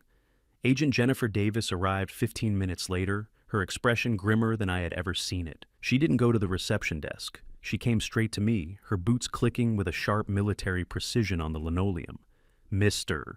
Garrison, we need to talk," she said, gesturing toward a quiet corner near a row of humming vending machines. She leaned against the wall, her voice dropping to a low, clinical tone. "Diamond Pacific isn't just a lender Thane. They are a multi-state front for money laundering and elder extortion. The FBI has been building a RICO case against them for 18 months, but they are ghosts. They don't just take houses, they take entire legacies." "My son-in-law didn't just stumble into this," I replied, my voice a raspy growl. "He walked in with a map. He sold my daughter to buy himself a seat at their table. Antiseptic. It kills germs, but it can't touch the rot of a man like Beckett." I felt a wave of nausea as Davis laid out the mechanics of the fraud. Beckett hadn't just forged a few checks. He had used a high-resolution scan of my own handwriting to create a digital template forging my signature on a deed of trust. He had put up the Garrison estate, the very house I had built with my own hands for Linda, as collateral for a $180,000 loan to cover his failing startup's secret debts. The loan sharks were moving to collect, because Beckett defaulted the exact same day he was evicted. It was a setup, Thane Davis said, her eyes fixed on mine. "He intended for the group to deal with you and Alara from the start. He wanted you out of the picture so the insurance payout could clear the rest of his ledger. How many times can you break a man's heart before the pieces simply turn into jagged glass?" I thought of the night Beckett had offered me that glass of water, the exit he had prepared, and realized he had been playing a much longer game than I had ever imagined. He didn't just borrow money, he sold the ground we stand on. He expected us to be the collateral damage agent. We were just numbers on a spreadsheet to him. Alara emerged from the exam bay, then her face bandaged, but her eyes burning with a new sharp clarity that I had. She walked toward us, her gait steady, despite the trauma of the motel. She reached into her purse and pulled out a small silver USB drive. "I found this a week ago," she said, her voice trembling but certain. "It was hidden in Beckett's gym bag. I thought it was just old work files, but I saw names of people in our neighborhood. I thought I was protecting my husband, but I was actually protecting a predator." She handed the drive to Agent Davis, and for a moment, the three of us stood in the harsh, flickering light of the hospital corridor, the silence heavy with the weight of that little piece of metal. This drive. It's not just work, Alara whispered. It's a ledger of victims. The silver USB drive was a small, cold bullet, and Alara had just handed me the gun. I watched as Davis took the drive, her fingers closing over it, like she was holding the key to a kingdom. This is the missing piece, Thane, she said. This is how we connect Beckett to the top-tier Diamond Pacific directors. Davis led us to a small administrative office and plugged the drive into a secure laptop. I stood behind her, my breath hitching as the first directory opened. My eyes scanned the file names looking for our own, but what I saw instead made the air leave the room. The very first folder was labeled Patterson_Richard_Dorothy. Those were Beckett's parents. I remembered them from the wedding, kind, quiet people from Spokane, who had looked so proud of their son. I stared at the screen as Agent Davis opened the first directory on the drive, and my breath hitched when I saw the folder containing my son-in-law's own mother and father. He hadn't started with us. He had practiced on the people who gave him life. He had hollowed out his own family before moving on to mine. The realization that I had let a man who could devour his own parents into my home near my daughter made the room tilt. I reached out and gripped the edge of the desk, the cold laminate biting into my palm. We had the evidence now. We had the map of the rot. But as I looked at the names on that screen, I knew that the arrest at the motel was just the beginning. The man who had recorded our souls was part of a machine that had been eating families for years, and we were the only ones left with the strength to tear it down. The drive home was silent, but for the first time in 18 months, it wasn't the silence of secrets and static. It was the quiet of two people sitting amidst the wreckage of a storm, finally breathing the same air. I watched the wipers clear the light Seattle mist, the rhythmic slap-slap matching the pulse in my temple. Alara sat in the passenger seat, her gaze fixed on the passing streetlights, her fingers restlessly tracing the edge of the silver USB drive she'd reclaimed from Agent Davis. We were returning to the Garrison estate, a house that had been a battlefield, a trap, and a laboratory for a predator's greed. As we pulled into the driveway, the high-security floodlights I'd installed bathed the gravel in a cold, artificial white. I looked at my daughter, seeing the exhaustion etched into the lines around her mouth, and felt a surge of protective fury so cold it was almost elegant. I led her inside past the reinforced locks and straight up the stairs to the guest room. This space had once been Linda's sewing sanctuary, a time capsule of fabric bolts, thread spools, and the faint lingering scent of lavender. It was the only room Beckett hadn't managed to fully colonize. Lavender and blood, the scent of a broken homecoming. Alara stopped at the threshold, her eyes landing on her mother's old sewing machine and a framed photo from 1987. She collapsed onto the bed, the weight of the motel ambush, and the revelation of Beckett's history finally breaking through her shock. Mom would be so ashamed of me. Dad, she whispered into the quilt, her voice a jagged fragment of its former self. I let him turn her house into a ledger. I reached down and squeezed her hand, my heart breaking for the woman who had been trained to doubt her own father. Your mother would be proud you're standing up now, I told her, my voice low and steady. This room was always about making something new from scraps. That's exactly what we're going to do.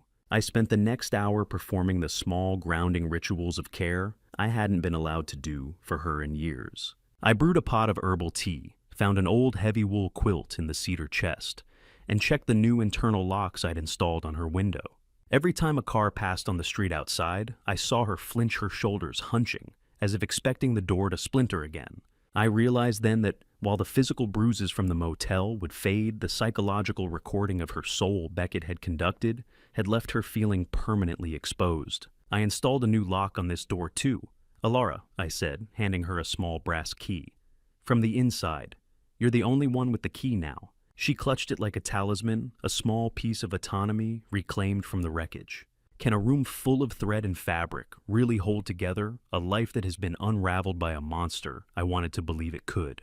I wanted to believe that the Garrison estate could be a home again, rather than just a crime scene with a mortgage. I tucked the quilt around her, waiting until her breathing slowed and her eyes finally drifted shut. Only then did I retreat to my own room, the heavy oak door closing with a solid, reassuring thunk. I sat in my leather armchair, the old door hinge I'd kept as a reminder sitting on the nightstand like a piece of shrapnel. I pulled the FBI-issued tablet from my desk drawer, the blue-green glow illuminating the shadows of the room.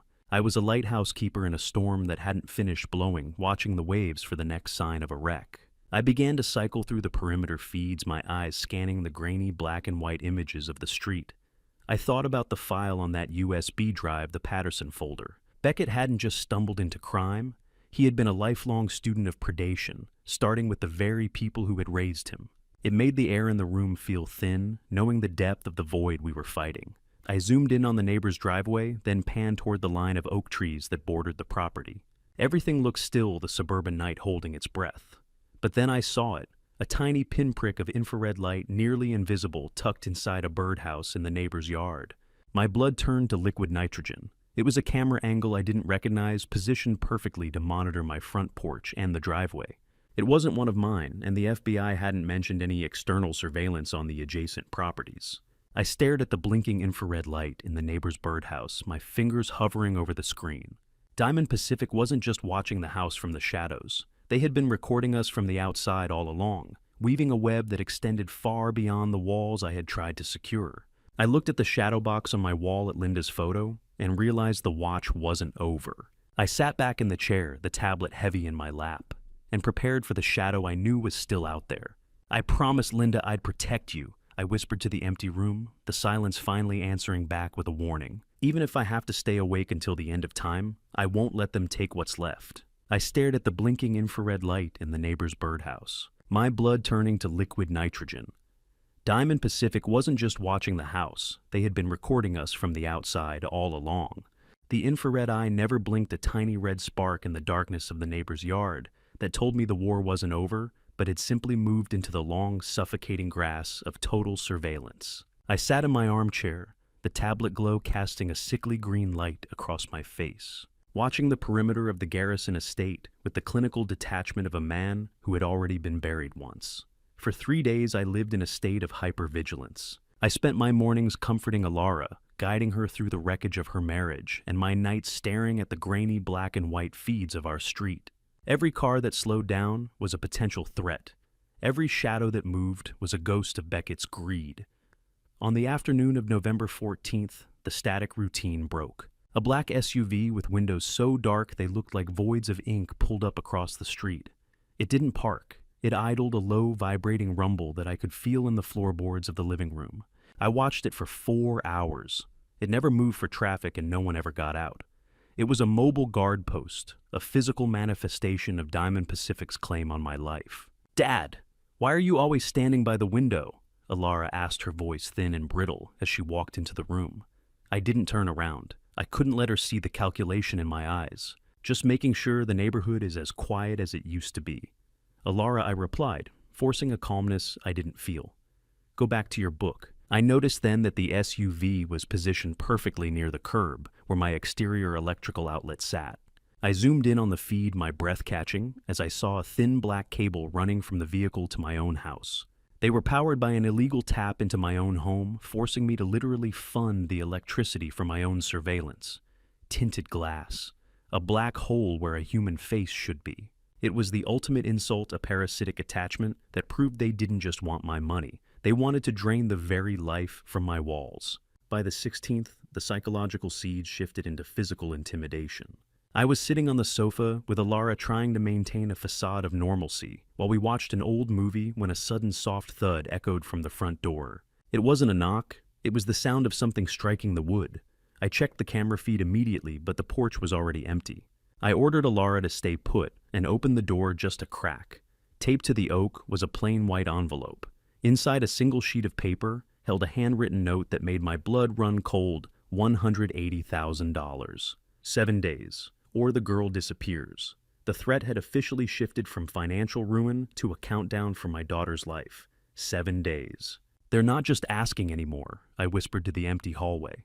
Total terror and cold resolve battled for space in my chest. But the journalist in me was already recording the timestamp. How do you put a price on the air your daughter breathes? Apparently, Diamond Pacific had the math down. 9:15 p.m. that same night, the velvet silence of the house was shattered by an aggressive pounding at the front door. 6 rapid, heavy knocks that made the frame groan. Alara screamed, her hands flying to her face. "Go to your room, Alara, now." I commanded my voice, booming with a strength I hadn't used in years. I stood in the hallway, the heavy security chain engaged, and looked at the tablet. Two men stood on my porch. Dmitry Volkov, a man whose presence felt like a bruise and whose neck was ringed by the jagged ink of a prison-style tattoo, loomed in the fisheye lens of my doorbell camera. Beside him stood Kent Shaw, leaner and more jittery than his partner, gripping a rusted crowbar with knuckles that were white from more than just the November cold. Marcus sent us, old man. You got the letter? Volkov's voice was a gravelly rasp that seemed to vibrate through the door. I recognized Shaw immediately. He was the handyman Beckett had suggested hiring for the Mustang months ago. The circle was closing.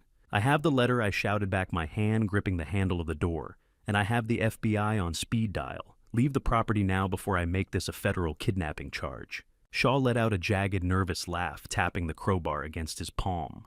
The front door was no longer an entrance. It was the shield of a man who had forgotten how to retreat. I watched the screen as I hit the record button, capturing the high-definition detail of Volkov's tattoo and the predatory slants of Shaw's shoulders. They didn't flee. They lingered for another 30 seconds, Volkov staring directly into the lens, as if he could see me on the other side. He knew I was recording, and he didn't care. That was the most terrifying part, the lack of fear. I watched the men walk back to the SUV, the one with the crowbar, Shaw stopping to blow a kiss toward my daughter's upstairs window.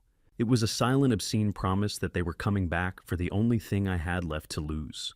The SUV disappeared into the night, but the threat remained. I had 7 days to save my daughter's life. The following morning, an armored sedan pulled up to the driveway. I didn't waste a second. The following morning, I stood in the driveway of the Garrison estate as an armored sedan with windows like polished obsidian pulled up to the curb. Agent Jennifer Davis stepped out, her face a grim mask of federal authority. She didn't offer platitudes. She simply opened the rear door for Alara. I watched my daughter, her eyes rimmed with red, and her shoulders hunched as if expecting another blow cling to me one last time.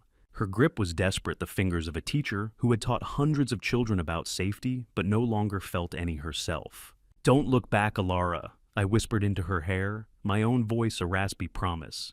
Just go. I'll finish this. Promise me you won't do anything stupid, Dad, she choked out. I didn't answer. I just guided her into the car and watched as it pulled away, carrying the only thing I loved to a secure location I wasn't allowed to know. I stayed behind at the house, feeling a crushing weight of isolation settle over my skin like a second layer of clothing. Yet I knew this was the only way to turn my home into a trap. The door slammed. The silence that followed was a physical blow. I spent the next 2 hours with the technical team. They outfitted me with a micro recorder hidden in the casing of my vintage wristwatch and meticulously placed hidden microphones throughout the living room and kitchen. But then one of the techs called me into Beckett's old office. Mr. Garrison, you should see this, he said, pointing to a secondary router hidden behind the desk.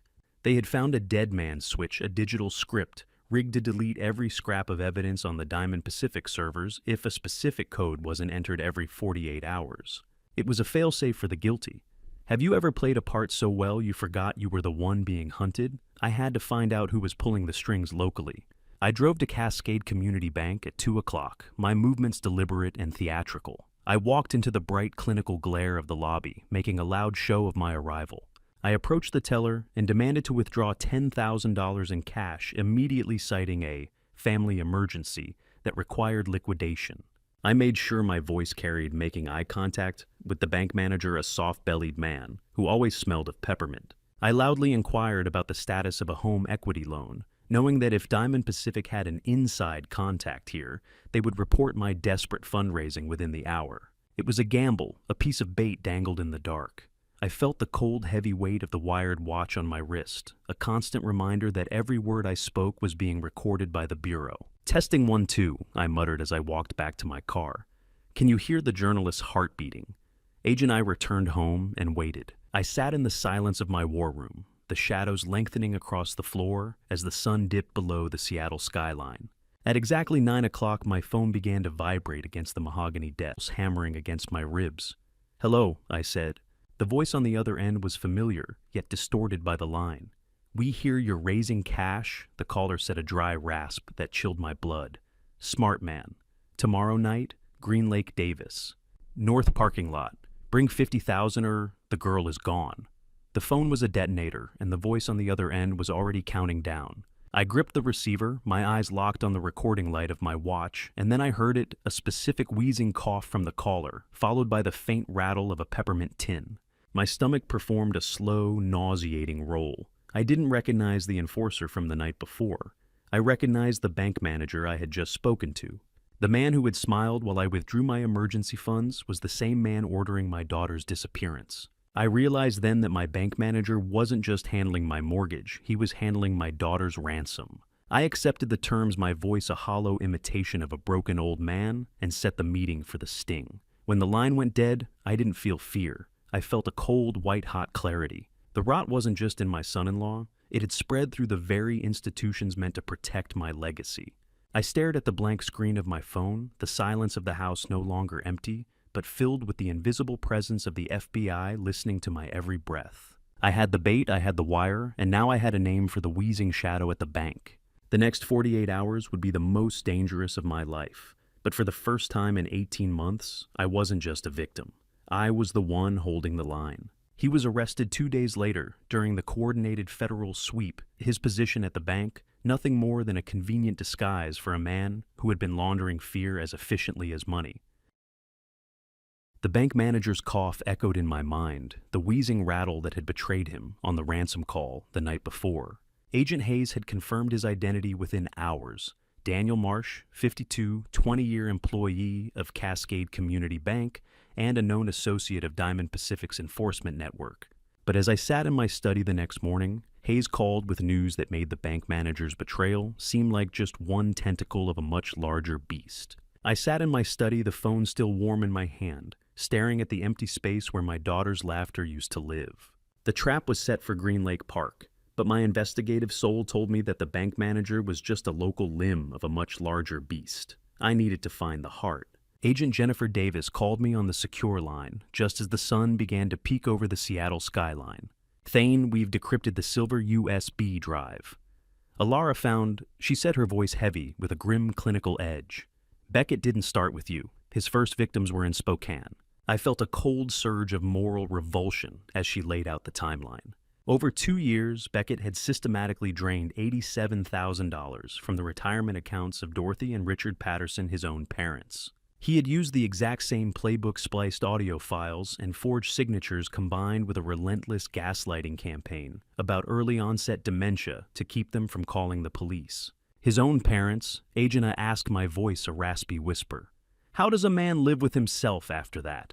He doesn't live with himself, Thane, she replied. He lives off the people he breaks. It was then I realized that the Patterson files contained an even darker detail. Beckett hadn't just stolen their cash. He had convinced them to sign over their family home to a trust that was actually a shell company owned by Diamond Pacific. $87,000. The price of a son's love. Every time I thought I had found the bottom of Beckett's depravity, I realized I was just standing on a false floor. I couldn't sit in Seattle waiting for a sting operation, while the original wreckage was still smoldering across the state. I needed to see the faces of the people who had unwittingly trained my enemy. I packed a small bag and climbed into the Honda. The drive to Spokane was 280 miles of high desert highway and self-reflection. The rhythm of the tires on the asphalt served as a cleanse, a physical purging of the toxic energy that had occupied my home. I thought of Linda, my late wife, and the promise I had made to protect our legacy. My mission had expanded. It was no longer just about saving Alara. It was about stopping a predator from ever finding another victim to harvest. How many miles of highway does it take to outrun the shadow of a monster? As I crossed the bridge into Spokane, I realized the answer was zero. You have to face the shadow to kill it. I arrived at the Golden Years Senior Apartments just as the evening wind began to bite. It was a sterile brick-faced complex that smelled of middle-grade floor wax. I found the unit and knocked. Dorothy Patterson, 74, a woman whose once kind face was now a map of sorrow and exhaustion, greeted me at the door with the trembling hands of a mother who had lost everything to her only child.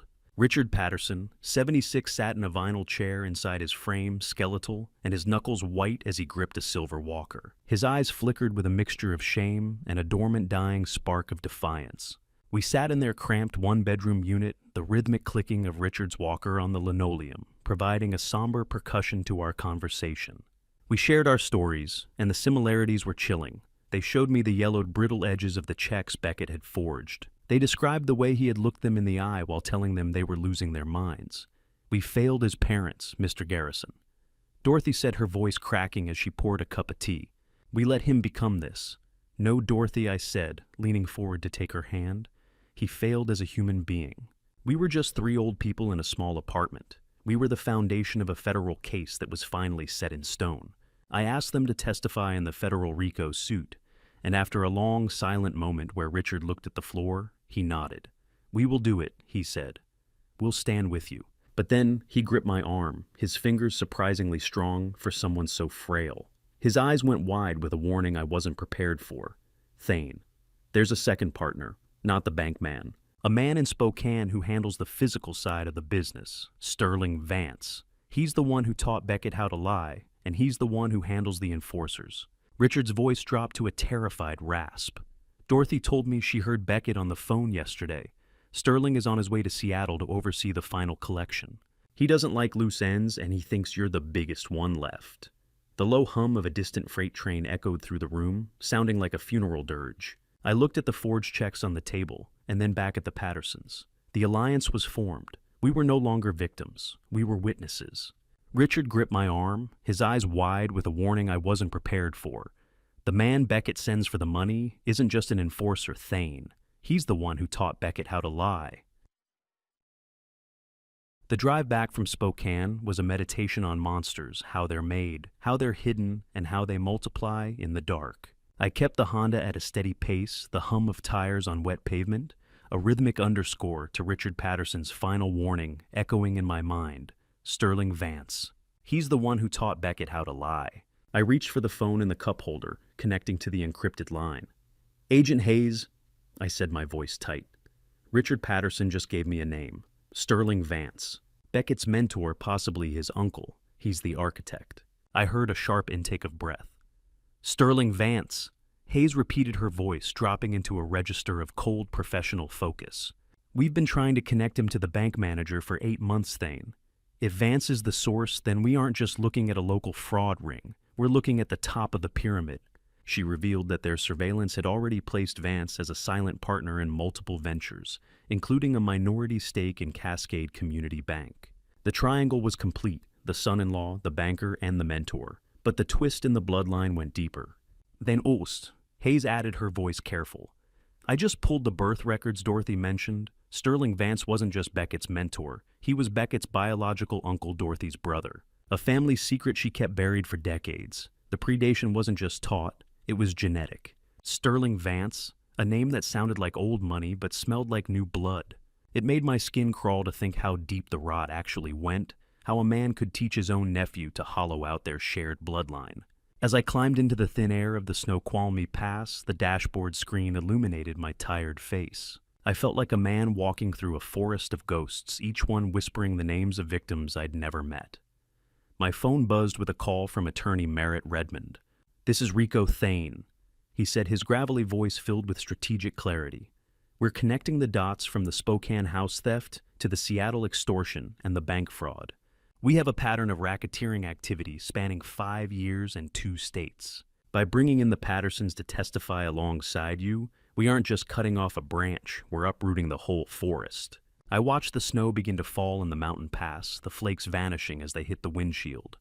"Good," I told him. "I want the ground cleared so Alara can finally walk without looking over her shoulder." "There's one more thing," Merritt said.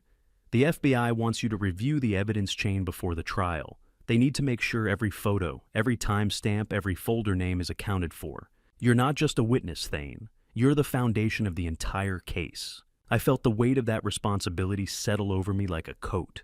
For 38 years, I'd been the one asking the questions, digging through the trash of the powerful. Now I was the evidence itself, the living, breathing proof that even the most calculated predator could be caught. Pass when a text from Agent Hayes flashed on my screen. I pulled over into a rest area, the engine idling with a weary rattle. The message was short, sharp, and life-changing. "We got them. Sting at Green Lake Park just went down. Dimitri and Kent apprehended attempting to collect bait money. Their panic led them to flip on Sterling Vance within minutes. We have the bosses, the enforcers, and the paper trail." I stared at the screen, the distant muffled sirens echoing through my imagination as I pictured the scene at the lake. The immediate physical threat to my family had collapsed like a house of cards in a windstorm. My breath hitched a jagged, rattling sound in the quiet of the car. "Is she safe?" I typed back, my fingers trembling. "Is my daughter safe?" The reply was instantaneous. "She's coming home tomorrow." The relief that washed over me was a physical weight, making my head drop against the steering wheel. The RICO Act was a giant crushing hand, and Beckett's world was finally caught in the palm. I sat there for a long time, listening to the ticking of the cooling engine and the wind whipping across the mountain rest stop. I realized that the immediate danger had passed, but the war was only moving to a new front. Agent Hayes revealed another sickening detail in the follow-up call. The Diamond Pacific mortgage on my house wasn't just about the money. It was a front for a trafficking ring's safe house operation, which was why they were so desperate to secure the property and remove the owner. They didn't just want my equity. They wanted my walls to hide their own darkness. I looked out at the dark road ahead, the dashboard light glowing like a lighthouse in the void. "Boss is identified," Hayes had texted. "You did it."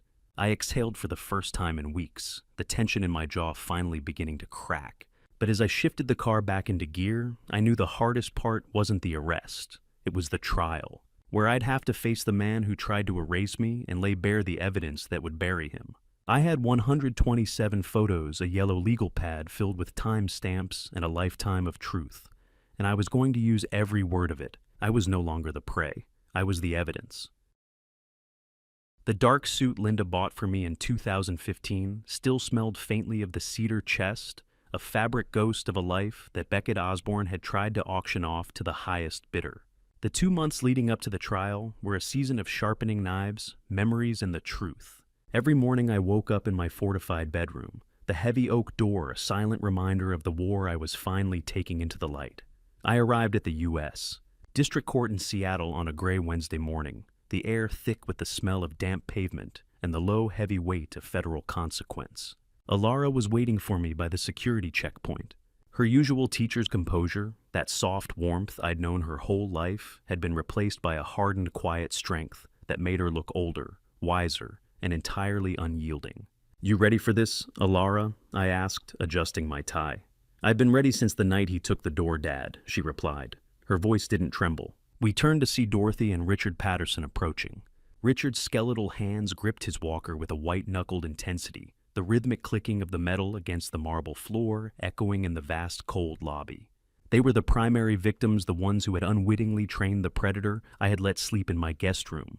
Marble, cold, hard, and indifferent, the floor of justice. We walked together into the courtroom, a space of sterile acoustics and burning overhead lights that felt like a surgical theater. Merritt Redmond met us at the gallery, his face a map of professional focus.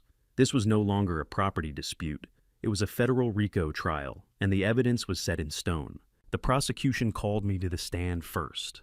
I sat in that wooden chair looking out at the jury, and then at Beckett. He sat at the defendant's table in a sharp suit, trying to project the oily charm of a misunderstood entrepreneur.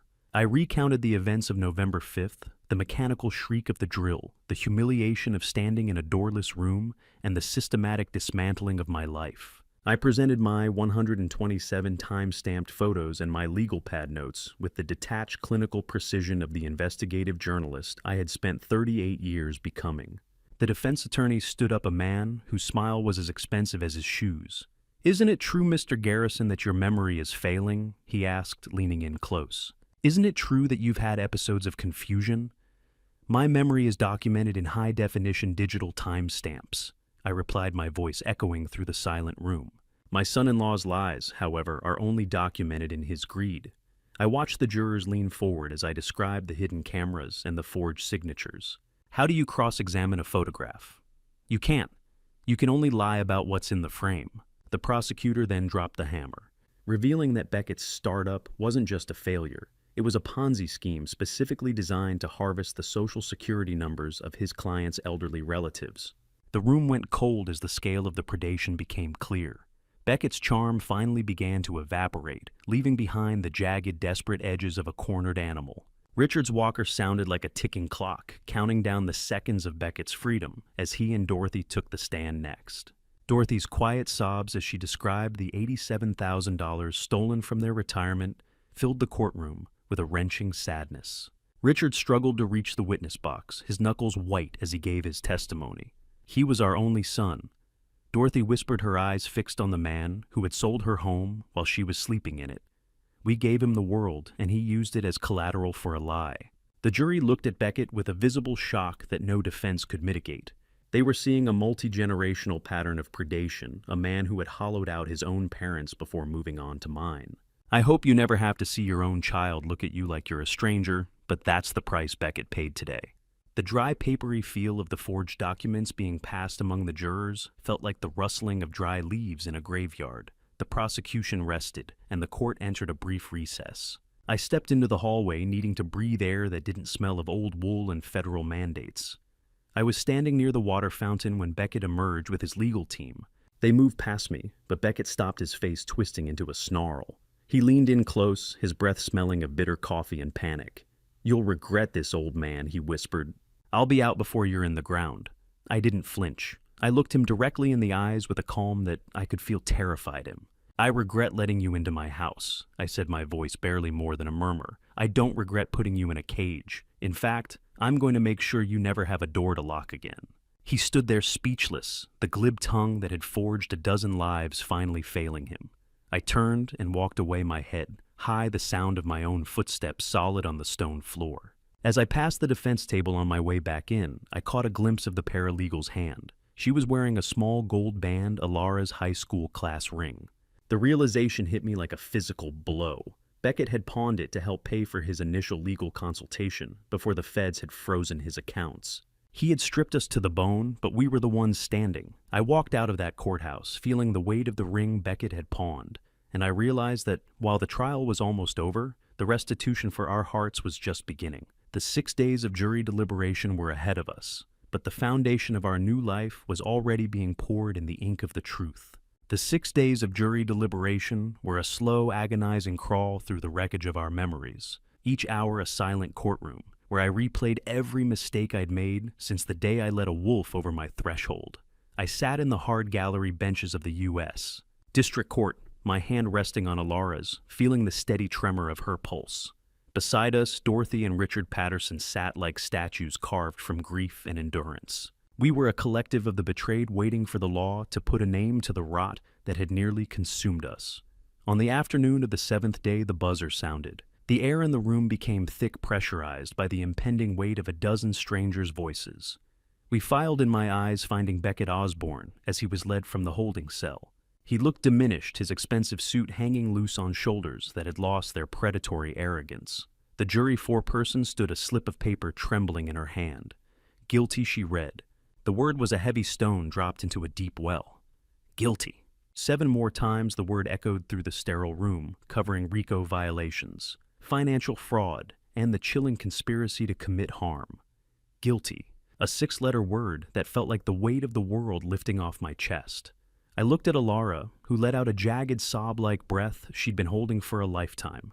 The judge didn't linger. Citing the calculated multi-generational nature of the crimes, he sentenced Beckett to 22 years in federal prison. Marcus and the remaining directors never made it to a quiet courtroom. Their arrests had already sealed the network's fate before Beckett ever heard his sentence. 22 years, I whispered loud enough for Beckett to hear as he was turned toward the exit. "You'll be 64 when you see a door without bars, Beckett." He stopped, his mouth opening for one final plea to Alara, but she didn't even look up from my hand. She was looking at the future, and he was no longer in it. "It's over, Dad," she whispered, as the heavy crack of the judge's gavel signaled the end of the Garrison occupation.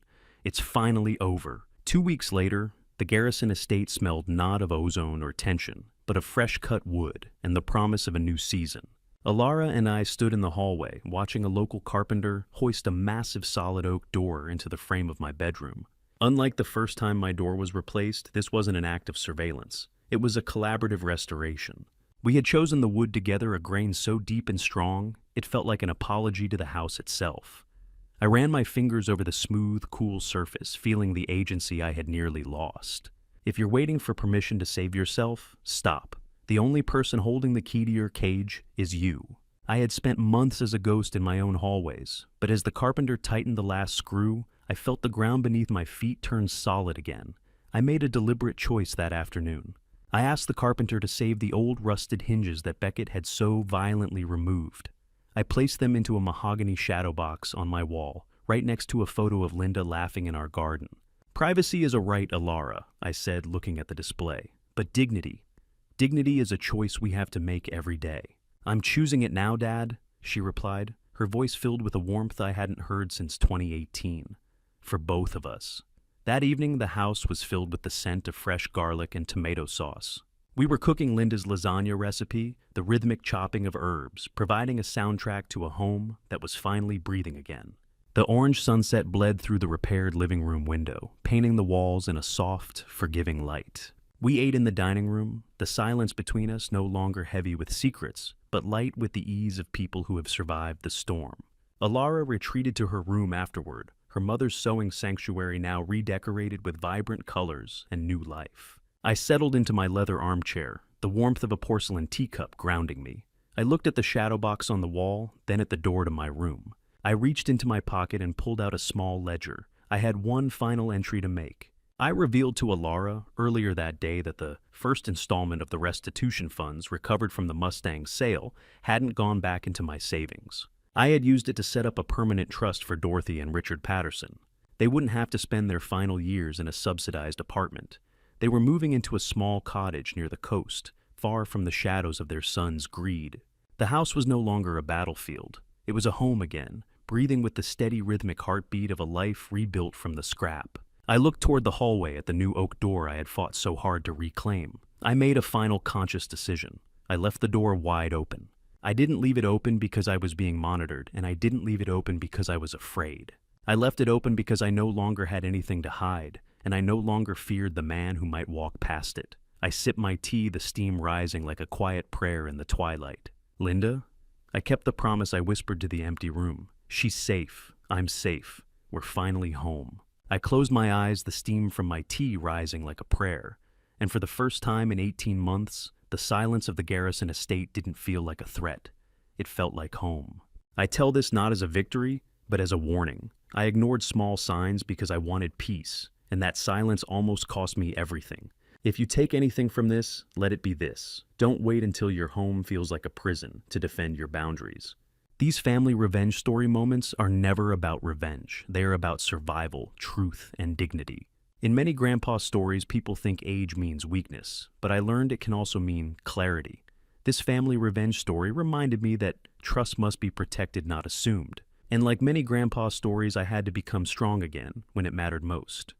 I believe God gave me one last chance to stand up, not just for myself, but for my family. So don't be like me, speak early, protect what matters, and never surrender your voice. Because every family revenge story begins with silence, and every grandpa story's ending depends on whether you choose to break it. Thank you for staying with me until the end of this journey. Share your thoughts below. What would you do if you were in Thane's position, facing that kind of betrayal? I'd truly value your perspective. If this story resonated with you, consider subscribing so you don't miss what comes next. Gentle note. While inspired by real-world themes, some elements have been dramatized for storytelling. If this isn't your kind of content, feel free to explore others that suit you better.